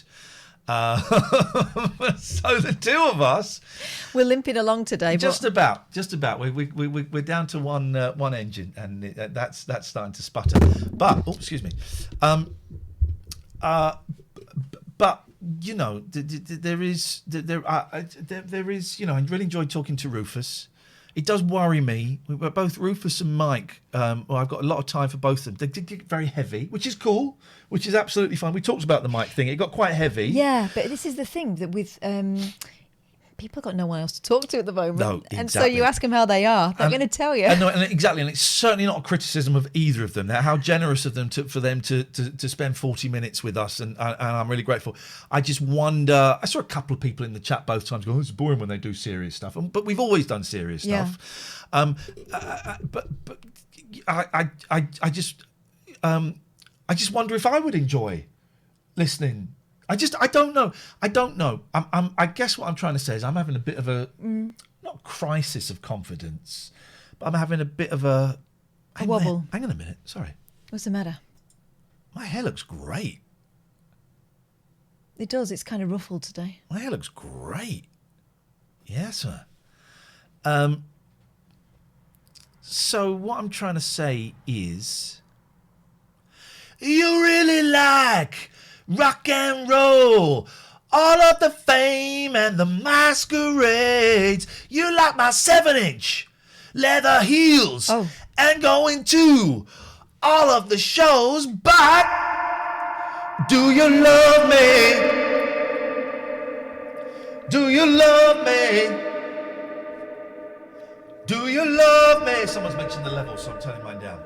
I really love me. I can tell you exactly what... Well, I can't tell you exactly what the listening figures were because Radar, the device that they use to measure radio, is flawed. But for the radio show, it was probably at its lowest. I think, did we go as low as 15,000? And we went as high as about 62,000. Online, we never got told what the online figures were. We were always told we were the highest on the station, but we never got told what they would never tell us what those numbers were, which makes me think they weren't actually very high because they would have... Makes me think it was in the hundreds. What, the online? Yeah. If we were getting 10,000 online, they'd say, all right, well, you may have only got 25,000 in your radars, but you could put another 10,000. So it wasn't that. We got the distinct impression after the first kind of flurry of enthusiasm and, there was a great big pep talk and we were going to go out there and change the landscape of British radio and do all that stuff, that actually it wasn't about building... I don't know, it wasn't about building anything, was it, after a while? No. A couple of years. Apart from building a wall to keep the foreigners out. Anyway, whatever. I think it's a real shame, real missed opportunity, but never mind. Yo, Hello, Ian. random British dude. How you doing, Ian? Can you hear us? Yeah, I can hear you now. Why are you not wearing a hat? I can put it on if you would fancy that. I'd like to see you not looking a twat, so please put on your hat. You don't have to. This is one of the streamers that we love, Random British Dude. He's brilliant. Now it's Random British Dude. Catherine, what do we do? What do we do when a streamer joins us? The hype train. No. What? I'll do it. Can we get a shout out for Random British Dude, please? Oh, right. And then someone puts his link in the chat. Big up yourself. Can we get a shout out for this Random British Dude, please? And then someone puts the link in the chat. And everyone can go click on the link and follow this guy, because this guy is working hard. How many video games have you completed? 362. What was the last one you completed? That was I'm just playing Ghost of Tsushima now. The one before that. I didn't ask what you're playing now. What was the last game you completed? Answer the question. Sir, listen. It is called Made of Scare. It's a horror kind of a new horror game that just come out. What was the first game that you completed? The first game. Wow. That would be Sonic the Hedgehog on the Mega Drive. Which game gave Sonic you the the Hedgehog, biggest beautiful anticlimax? Wow.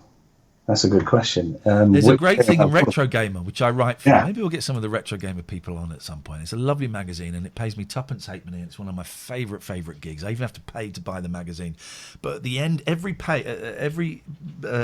issue, in the last page, they have like the final screen of a game. Yeah. And some of them really are, Yeah. particularly the older kind of Mega Drive, really are, well done, you spent 15 hours playing, it's finished, thanks, bye! It's so annoying when you don't have a closure to the story and that you just get the credits and there's no wrap up. You're like, well, I just did all that. Where's my emotional ending? Which was the worst one for that then? Well, I would say the worst ones are cliffhangers that end on a really high note, like The Longest Journey, Dreamfall. Something really big happens to the main character and then straight to credits. And you're like, it's such a huge cliffhanger that it's just painful to have to wait for the end of the story. Yeah. How you doing, man? You all right? I'm good. I wanted to ring you in to say that you're doing absolutely amazing.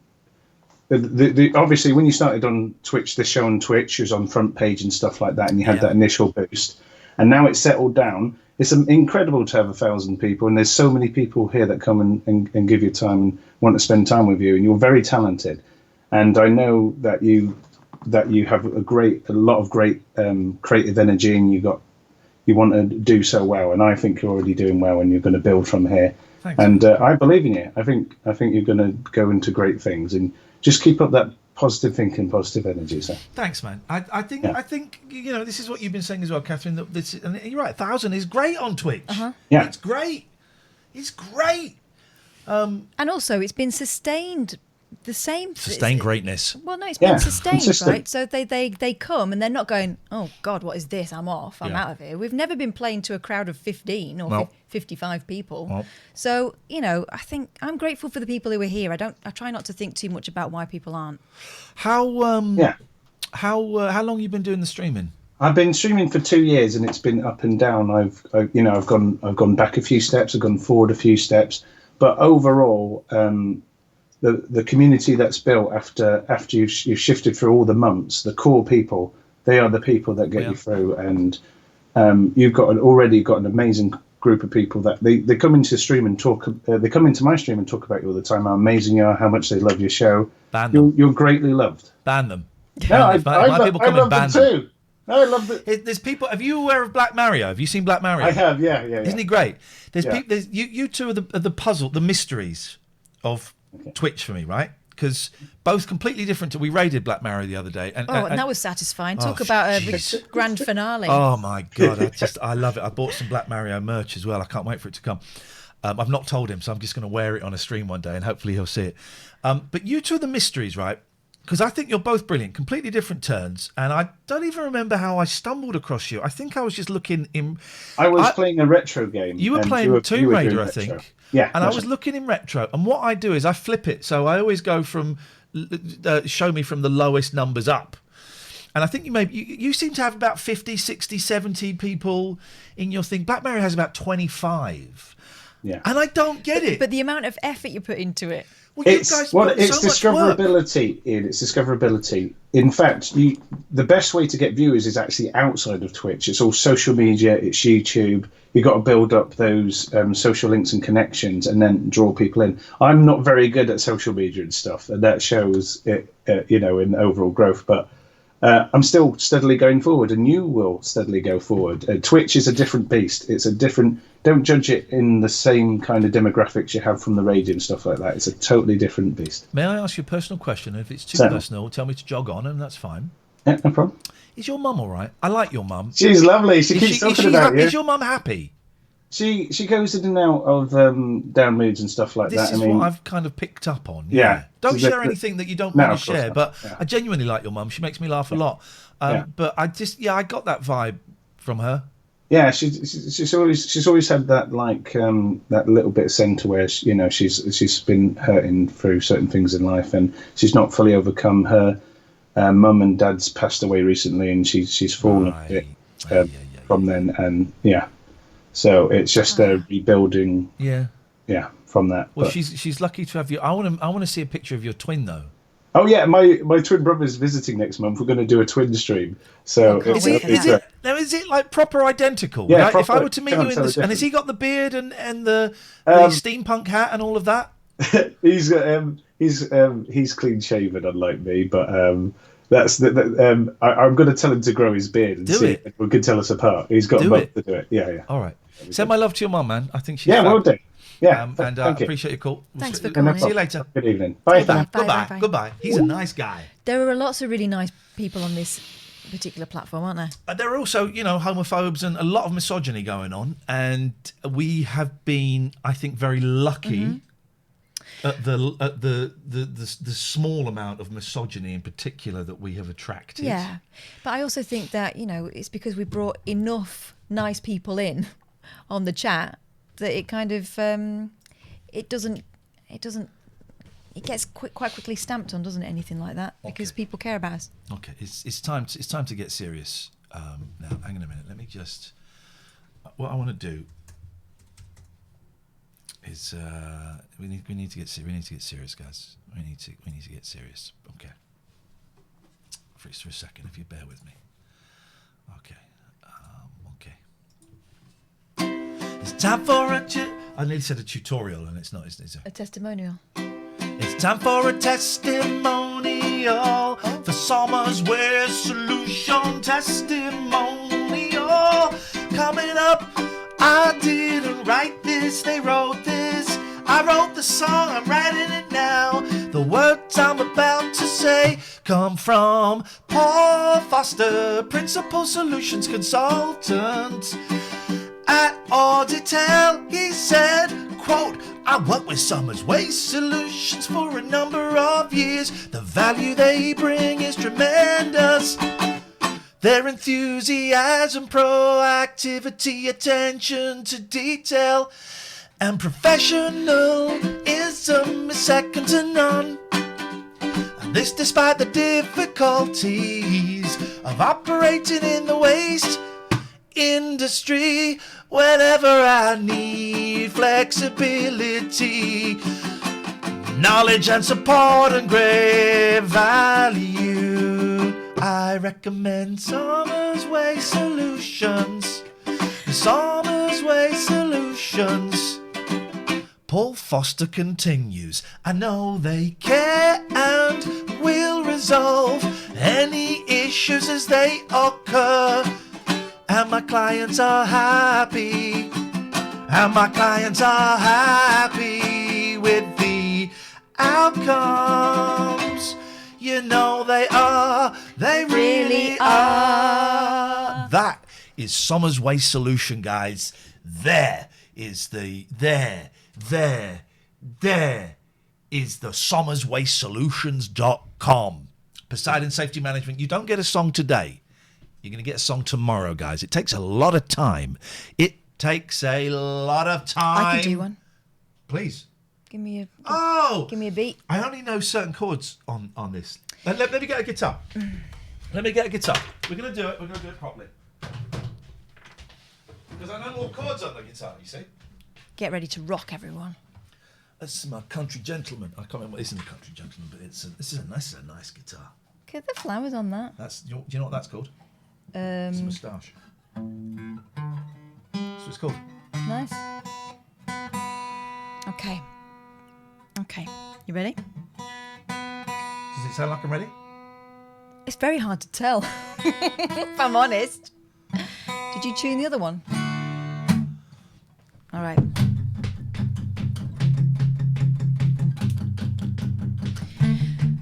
There are bad guys in Devon and Cornwall. Bad guys. You wouldn't believe your eyes with the bad guys in Devon and Cornwall. They're in trouble because Poseidon Safety Management, their eyes are on you. They got loads of dogs. One called Zeus. Got loads of dogs. They'll help you. Give them a ring. Big or small thing. Poseidon Safety Management. They'll guard it for you. You know they will. They really will. And Gregorian Emerson, Family Law Solicitors. Don't stir it. Okay, so that is...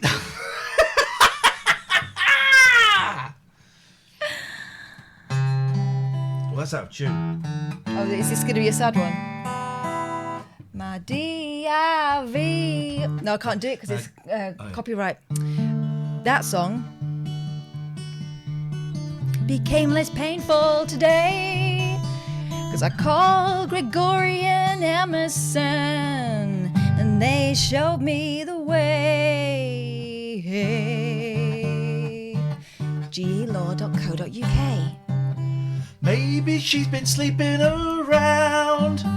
Maybe you've been putting it about round town, alright. Maybe she's been putting it around. Maybe you've been waving it out round town, and she's left you. Well, don't feel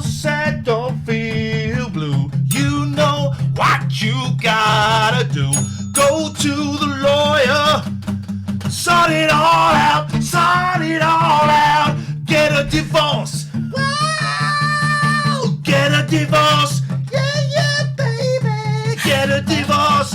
What about the children? Get a divorce. Screw those guys. Get a divorce. G.E. law now. Get a divorce. G.E. law now. Get a divorce. G.E. law. I'm gonna sort it all out. Sort it all out. You know they will. They really will. GElaw.co.uk.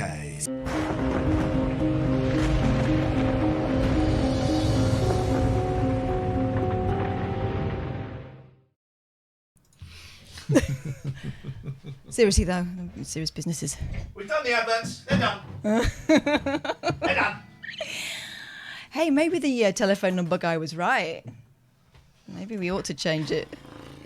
I feel such a fraud now. I mean, we've got 0203 on there. It should be 0203. And then I got a stain. Oh, oh no, mate. These shorts are like this. Remember Is that called a pirate's penny? These shorts are probably. I was going to have a test when I bought these. So these are probably 20 years old. Do you remember Maharishi trousers? No. Do you remember the Maharishi trousers? They were like cargo pants with like. Oh, they're desiguals. Yeah, desiguals. Wow. So see. But there was a fashion about 20 years ago for Maharishi trousers, green sort of cargo pants with embroidery down there. Now the Maharishi ones was really intricate. Yeah, the don't remember market that ones were not so. Not so flamboyant. Yeah, desigual. Spanish shop. Mhm. Yeah, I got it when I went to Oxford Street, Regent Street. They used to be in. Wow, fancy. I missed that. Actual fancy pants. Whew, I'm out of breath from rocking I'm rocking so hard. Right, let's get some phones. Let's go to the phones. Let's go to them. Let's go. They're ringing off the hook. Why have we lost 50 viewers? And they've gone to get divorces. Made it sound so much fun. Take this call. Bossy boots. Hello, Nick. Hello, good evening. How are you? Good evening. Yeah, I'm all right, thank you. What brings us together this evening? I'm a little bit out of the loop. I'm just checking in to make sure Graham the cat's all right. Graham the cat. Oh. For Jerry. Well, you're assuming Graham is real. I think Jerry's full of it. It was gold last night, absolute gold. Well, it was inaccurate reporting is what it was. And literally inflammatory. I just want to answer Ian's question anyway, because he said, how's it going and things. I just want to be honest. So I kind of jumped from the 11 o'clock show to now. Wow, that's time travel. Have you been in a coma for that long? Yeah, there's a bit of a black hole that happened. Yeah. But it's all good, I think. I'm enjoying the chaos, the rawness of it. Rawness. So I just keep going. Okay. Thanks, Nick. Yeah.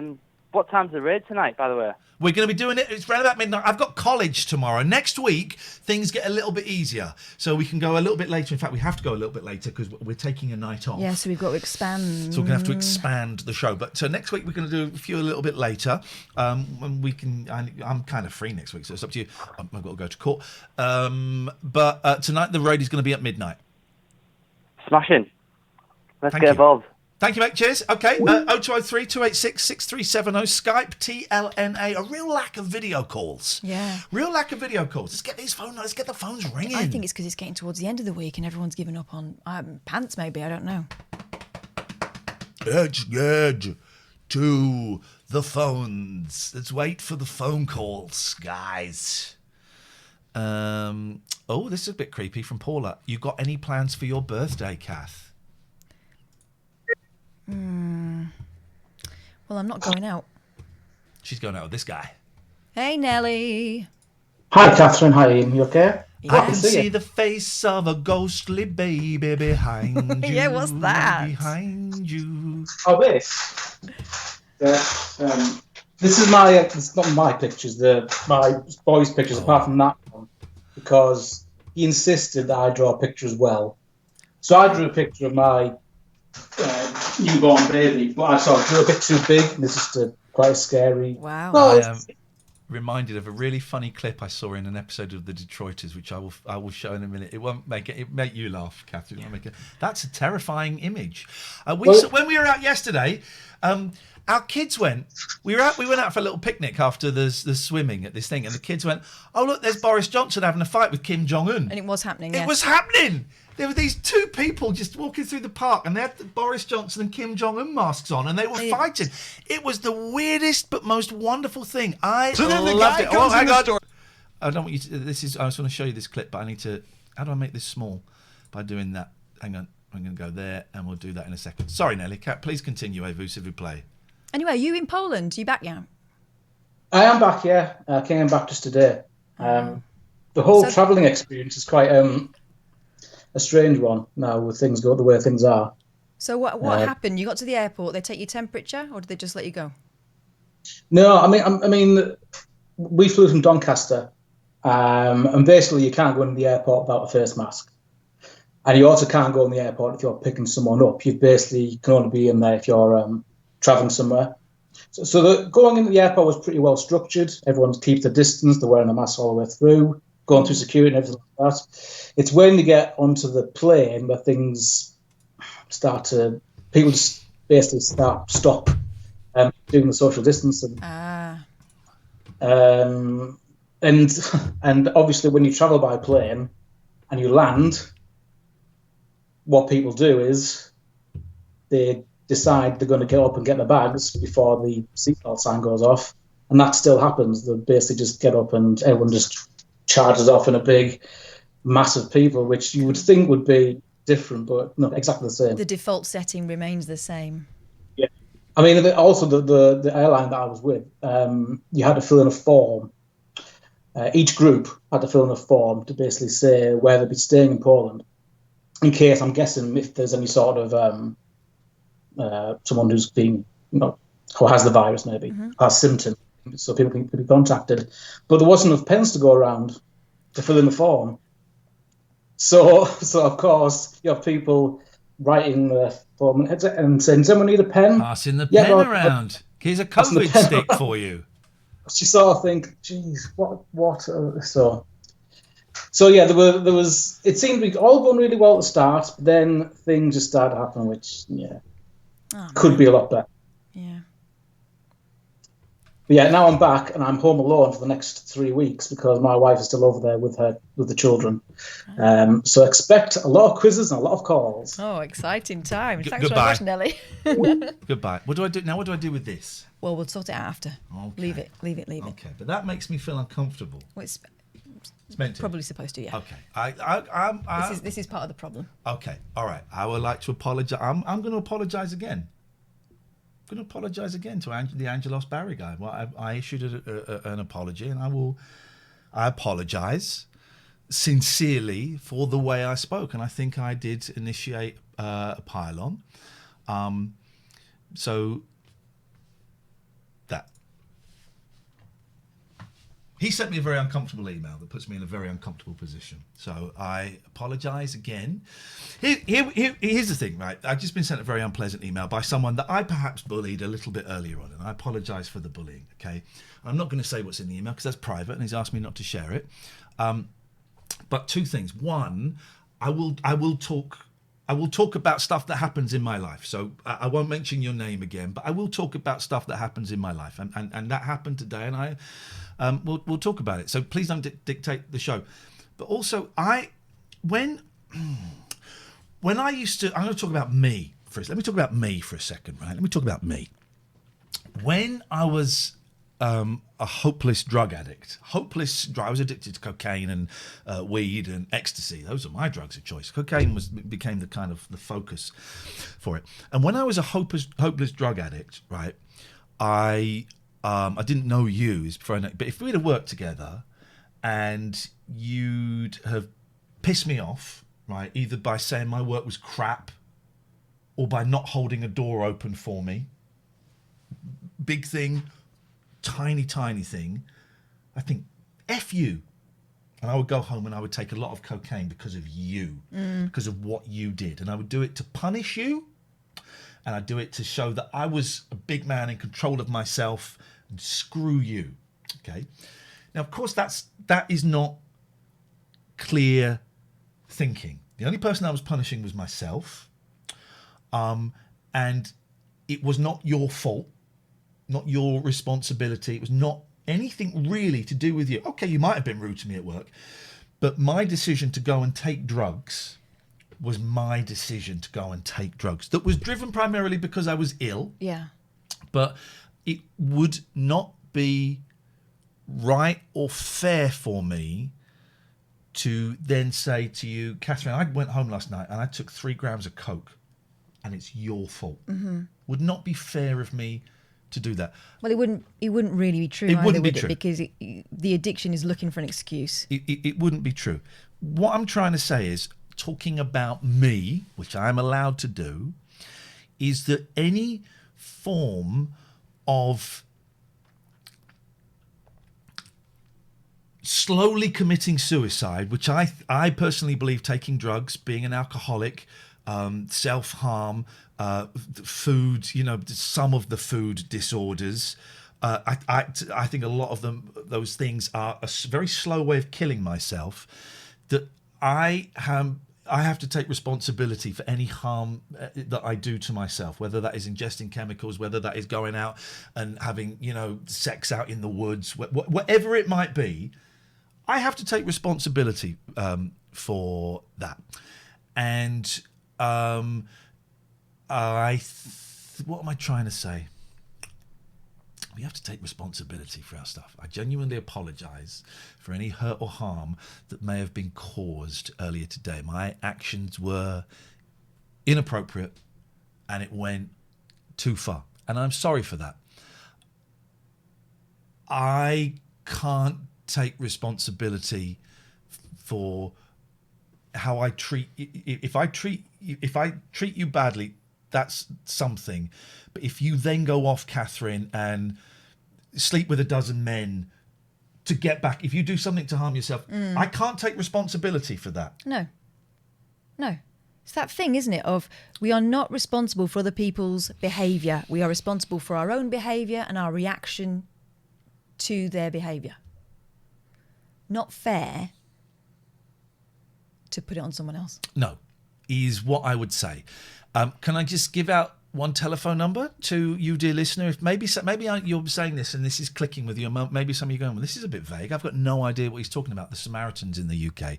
116 123. 116 123. Free. Just takes that little bit of pressure off. I've called the Samaritans when I've been suicidal. They've saved my life 3 times at least. 3 Laura times. sometimes saying we're responsible for the consequences. Where's within a very limited frame. where's Laura sometimes saying I don't see it. The red. We're responsible for the consequences.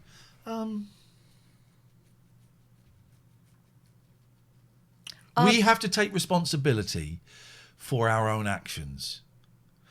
I don't, but sometimes people go, this is quite an extreme thing. You might find the next few minutes triggering if you do maybe switch off. But some people go, they killed themselves because Kevin was really horrible to them. She killed herself because her husband was people, I believe, having been close to it myself, people I believe kill themselves because they choose to kill themselves, because for whatever reason the pain is too much, the existence is too unfathomable. We get ourselves into a state of mind where we think everyone will be better off without us.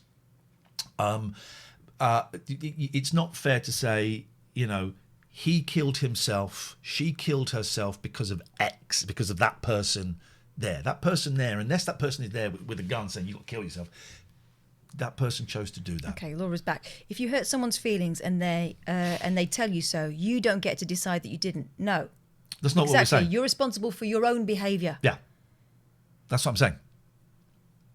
But if someone's feelings are hurt and then they go off and get drunk, blind drunk, that is their decision. Or that is not necessarily decision. That is their responsibility that they did that. They made the choice, in inverted commas, because maybe it's not quite such an easy choice when you're an addict, although there is a choice, but they made the choice to go and get blind drunk. I can take responsibility for what I said and upsetting someone's, for hurting someone, and that's what I'm doing. I hurt someone and my actions were inappropriate. But then anybody else, and I'm not talking specifically about anyone now, so please don't think I am. But then the person has to accept some form of responsibility, or most of the responsibility for what they decide to do around that. Yeah. So again, I want to apologise for my behaviour on Twitch earlier on. If someone abuses someone to the point of suicide, then it is the abuser's fault. No, I don't agree with that. I don't agree with that. That's an extreme kind of example, but in essence, off the top of my head, I don't agree with that. The person that takes their own life makes that decision. There may be exceptions to that. We're getting a little bit kind of away from the point that I'm trying to make. But the main point is about your behaviour and your reaction to other people. It's on you.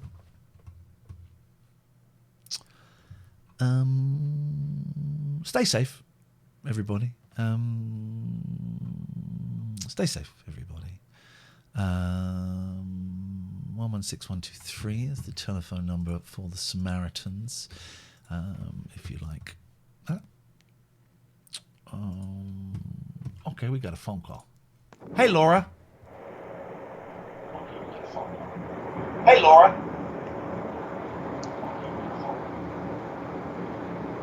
Is this Laura from Hey, is this working? Yes, this is working, but you need to turn your speaker off. Yes, this is working, but you need to... Okay, yeah. Very psychedelic. Hey, man, this is crazy. Okay, is this better? Can you hear us?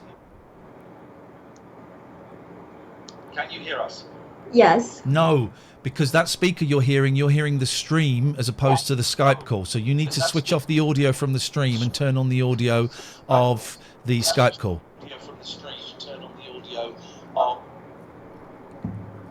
Now can you hear us? Okay, I got it, guys. Sorry so much. Can you hear us now? Yes. There we go, beautiful. Sunset Stealer says, error nonsense to describe it as a choice. I don't know what you're talking about, Sunset Stealer. Going to need a little bit more information than that. Yes, Laura. Whew, okay, yeah. Thanks for having me on. It's a phone-in show. And great discussions tonight. I'm sorry I kind of joined in a little bit late, so I don't know if I really understood what was happening, but try to chime in a little. Go on. It's tough in the chat. Go on. It's easier to talk. Yes, absolutely. Well, I kind of just wanted to call in and maybe play a little song or something. Oh, yes! This is exactly what we need. Oh, this is exactly what we need. Yes! I mean, it was getting pretty heavy there, so I was like, maybe just, I don't know, something a little You are beautiful. relaxing. Yes, please, Laura. That would be wonderful. What do you fancy playing? Okay. All right, so this one, it's one of my all-time favorites. Hang on a second. I've got to do this.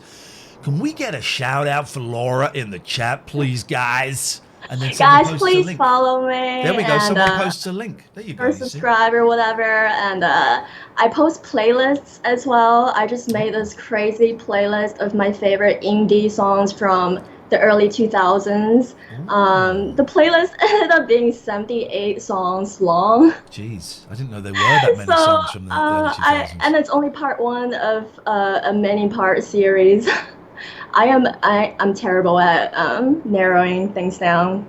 So they're all my favorite songs, every single one of them. So please check it out. Okay, but what's your favorite? Favorite? I think I'm about to play it for you guys. Oh, right here now. we go. Beautiful.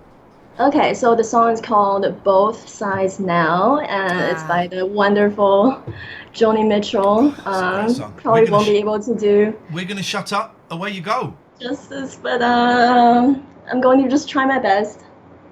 Very, very beginner level playing, but here we go. And just a disclaimer before I start, before Twitch, which I started Twitch a month ago, I've never ever played or sang or performed in front of anyone else, ever. So this is really nerve-wracking. This is great, man. I know. Okay, I know like, it's so like. yeah, first time Katherine laughs at performer. my songs, but that's unfair. We're listening. Away you go, Laura. Okay.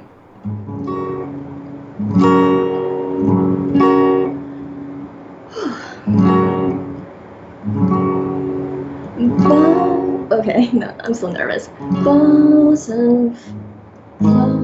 of angel hair and ice cream castles in the air and feather canyons everywhere. I've looked on clouds that way, but now they only block the sun. They rain and snow on everyone. So many things I would have done, but clouds got in my way. I've looked at clouds from both sides now, from up and down, and still somehow it's clouds and illusions I recall.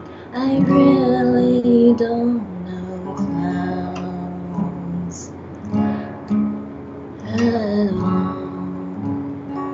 I am so sorry. Yes, man. So, I'm absolutely just like, hold on, that was first verse. Okay. Dance and dreams and Ferris wheels, the dizzy dancing when you feel, when every fairy tale comes real. I've looked at love that way, but now it's just another show. You leave on laughing when you go, and if you care, don't let them know.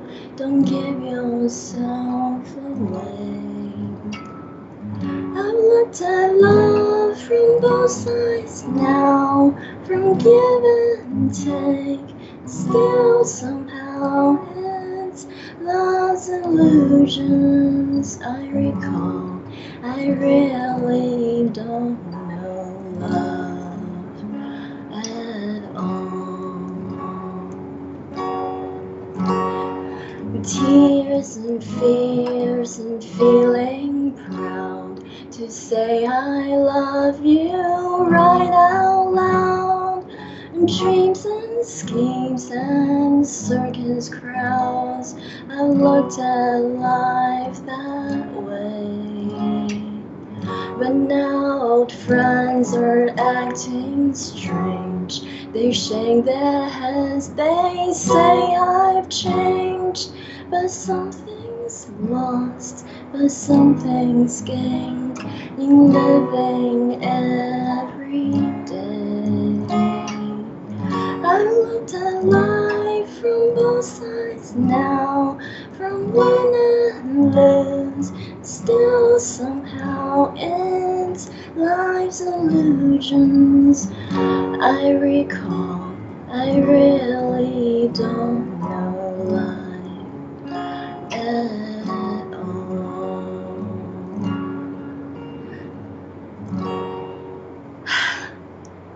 Okay. Yes. Thank you, Laura.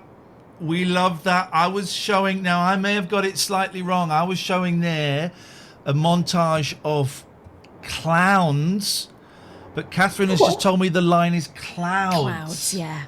Clouds. I was showing clowns. I'm so sorry. Apologies to anyone who doesn't like looking at clowns from both sides. We looked at clowns from every sides. Laura, no we think you're fab, and you're very, very brave. It's nerve-wracking, isn't it, playing and singing in front of people? It's so nerve-wracking. I could not play the F minor chord, so I just skipped it. Good. My fingers were trembling, so I was just like, you know what? Just let my voice. Just let your voice do it. Do it. Yeah. Laura, thanks for joining us. That's really sweet. You can phone up and give us a song anytime you want. It's a really nice way to end the show. Thank you.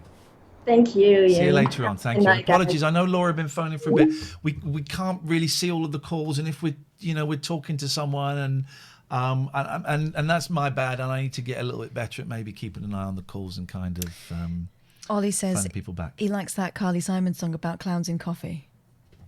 Yeah, it's a good one. Well, I like the song. I don't know where it's from. Send in the Clouds. Yeah. Okay, I think we're going to do a cheeky little raid. What's that? What's this? Who we got? Oh no, this is that play the game thing. Oh, I'm following them. All right. Where we went there, we raided them, and then Greg. Oh, then Greg got involved.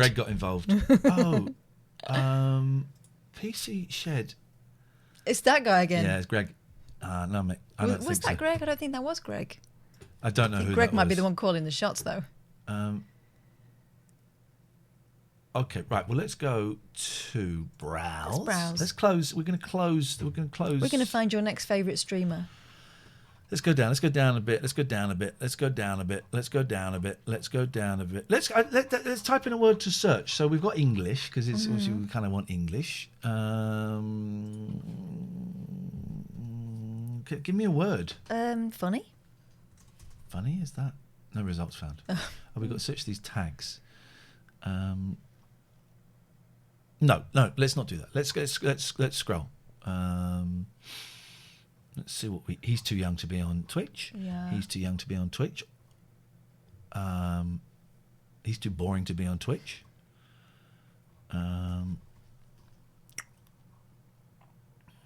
Snake Playday. I don't want to know. Okay, no, it's not doing it for you.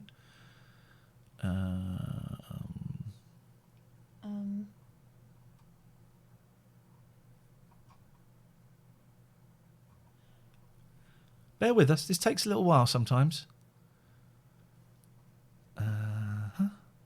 I'll tell you what. Why don't I put this over here? Then you can see what we are. We're browsing through. What we're browsing through. You can see what we are browsing through. Let me just push us up there, so you can see us. All right. So let's see. Goodbye. Come hang out with me and my family. What was the guy just chatting with my peeps? Where was that? I didn't see that. On the right there. Okay. This isn't necessarily the raid. No, he's got covered loads of penises all over the screen. Maybe that's what. Those are his peeps. No, I don't think. Gosh, yeah, a chatting peep.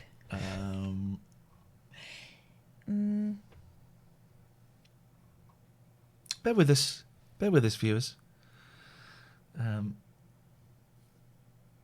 Getting crafty. First stream, come say hi. Oh, is there? We can just. I'll show you what I mean and what we need to finish. I just haven't got around to kind of drawing the last wine glass that I drew on there, but. Where was? Oh, balls.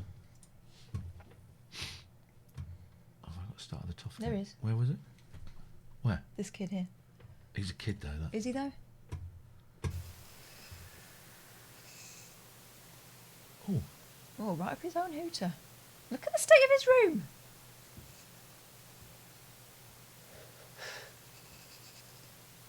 I think he might be smoking a bifter. I think he's heaming up a bifter there. Free circumcision for $10. That's a deal, I guess. Circumcision for $10, did he say? Yes. No, I don't. No one wants a $10 circumcision. Got to pay at least 15. No.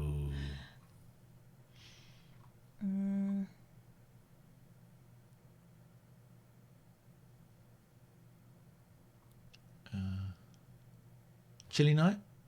Chill night, scary. Oh, Doesn't say chilly night. Oh, I don't want chilly night. Gift wrapping time. Okay, hang on. No. No, I'm not buying that. That music was too slinky. Yeah, I'm not for buying gift that, wrapping. guys. Keep going. We're going to find it. By the way, don't forget the every day we release a 45-minute best of podcast, and the videos go up on YouTube. Instagram shows you more about what you like. So okay. a person asked if she was. Okay. Yep.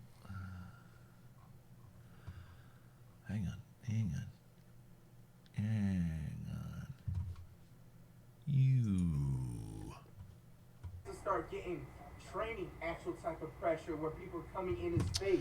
You know what I'm saying? Going Bit in quiet his tonight, isn't it? It is a wee bit. Keep going, keep going. You know what I'm saying?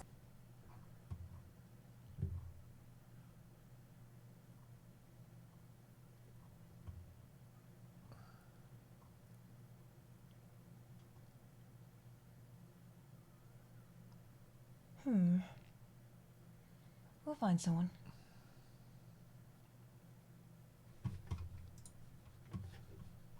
Next Friday, headed back to school in September. Hopefully, that's exciting. That's ugly. It's good. This could work. This could work. This could be nice. This could be nice. Play nice, guys. What are you going to school for? To learn. I'm going to school to You learn. can use the decision-making process. They're waiting for that. Be nice. Got you. This looks like it could be fun. Enjoy. We'll be back tonight at 9. I've got college tomorrow. I've got a whole day at college. BBA. I've got college. You are going to blow this young lady's loud's mind. So, be good, please. See you later on. Ta-ra. Bye-bye. Particularly intelligent. Bachelor of Business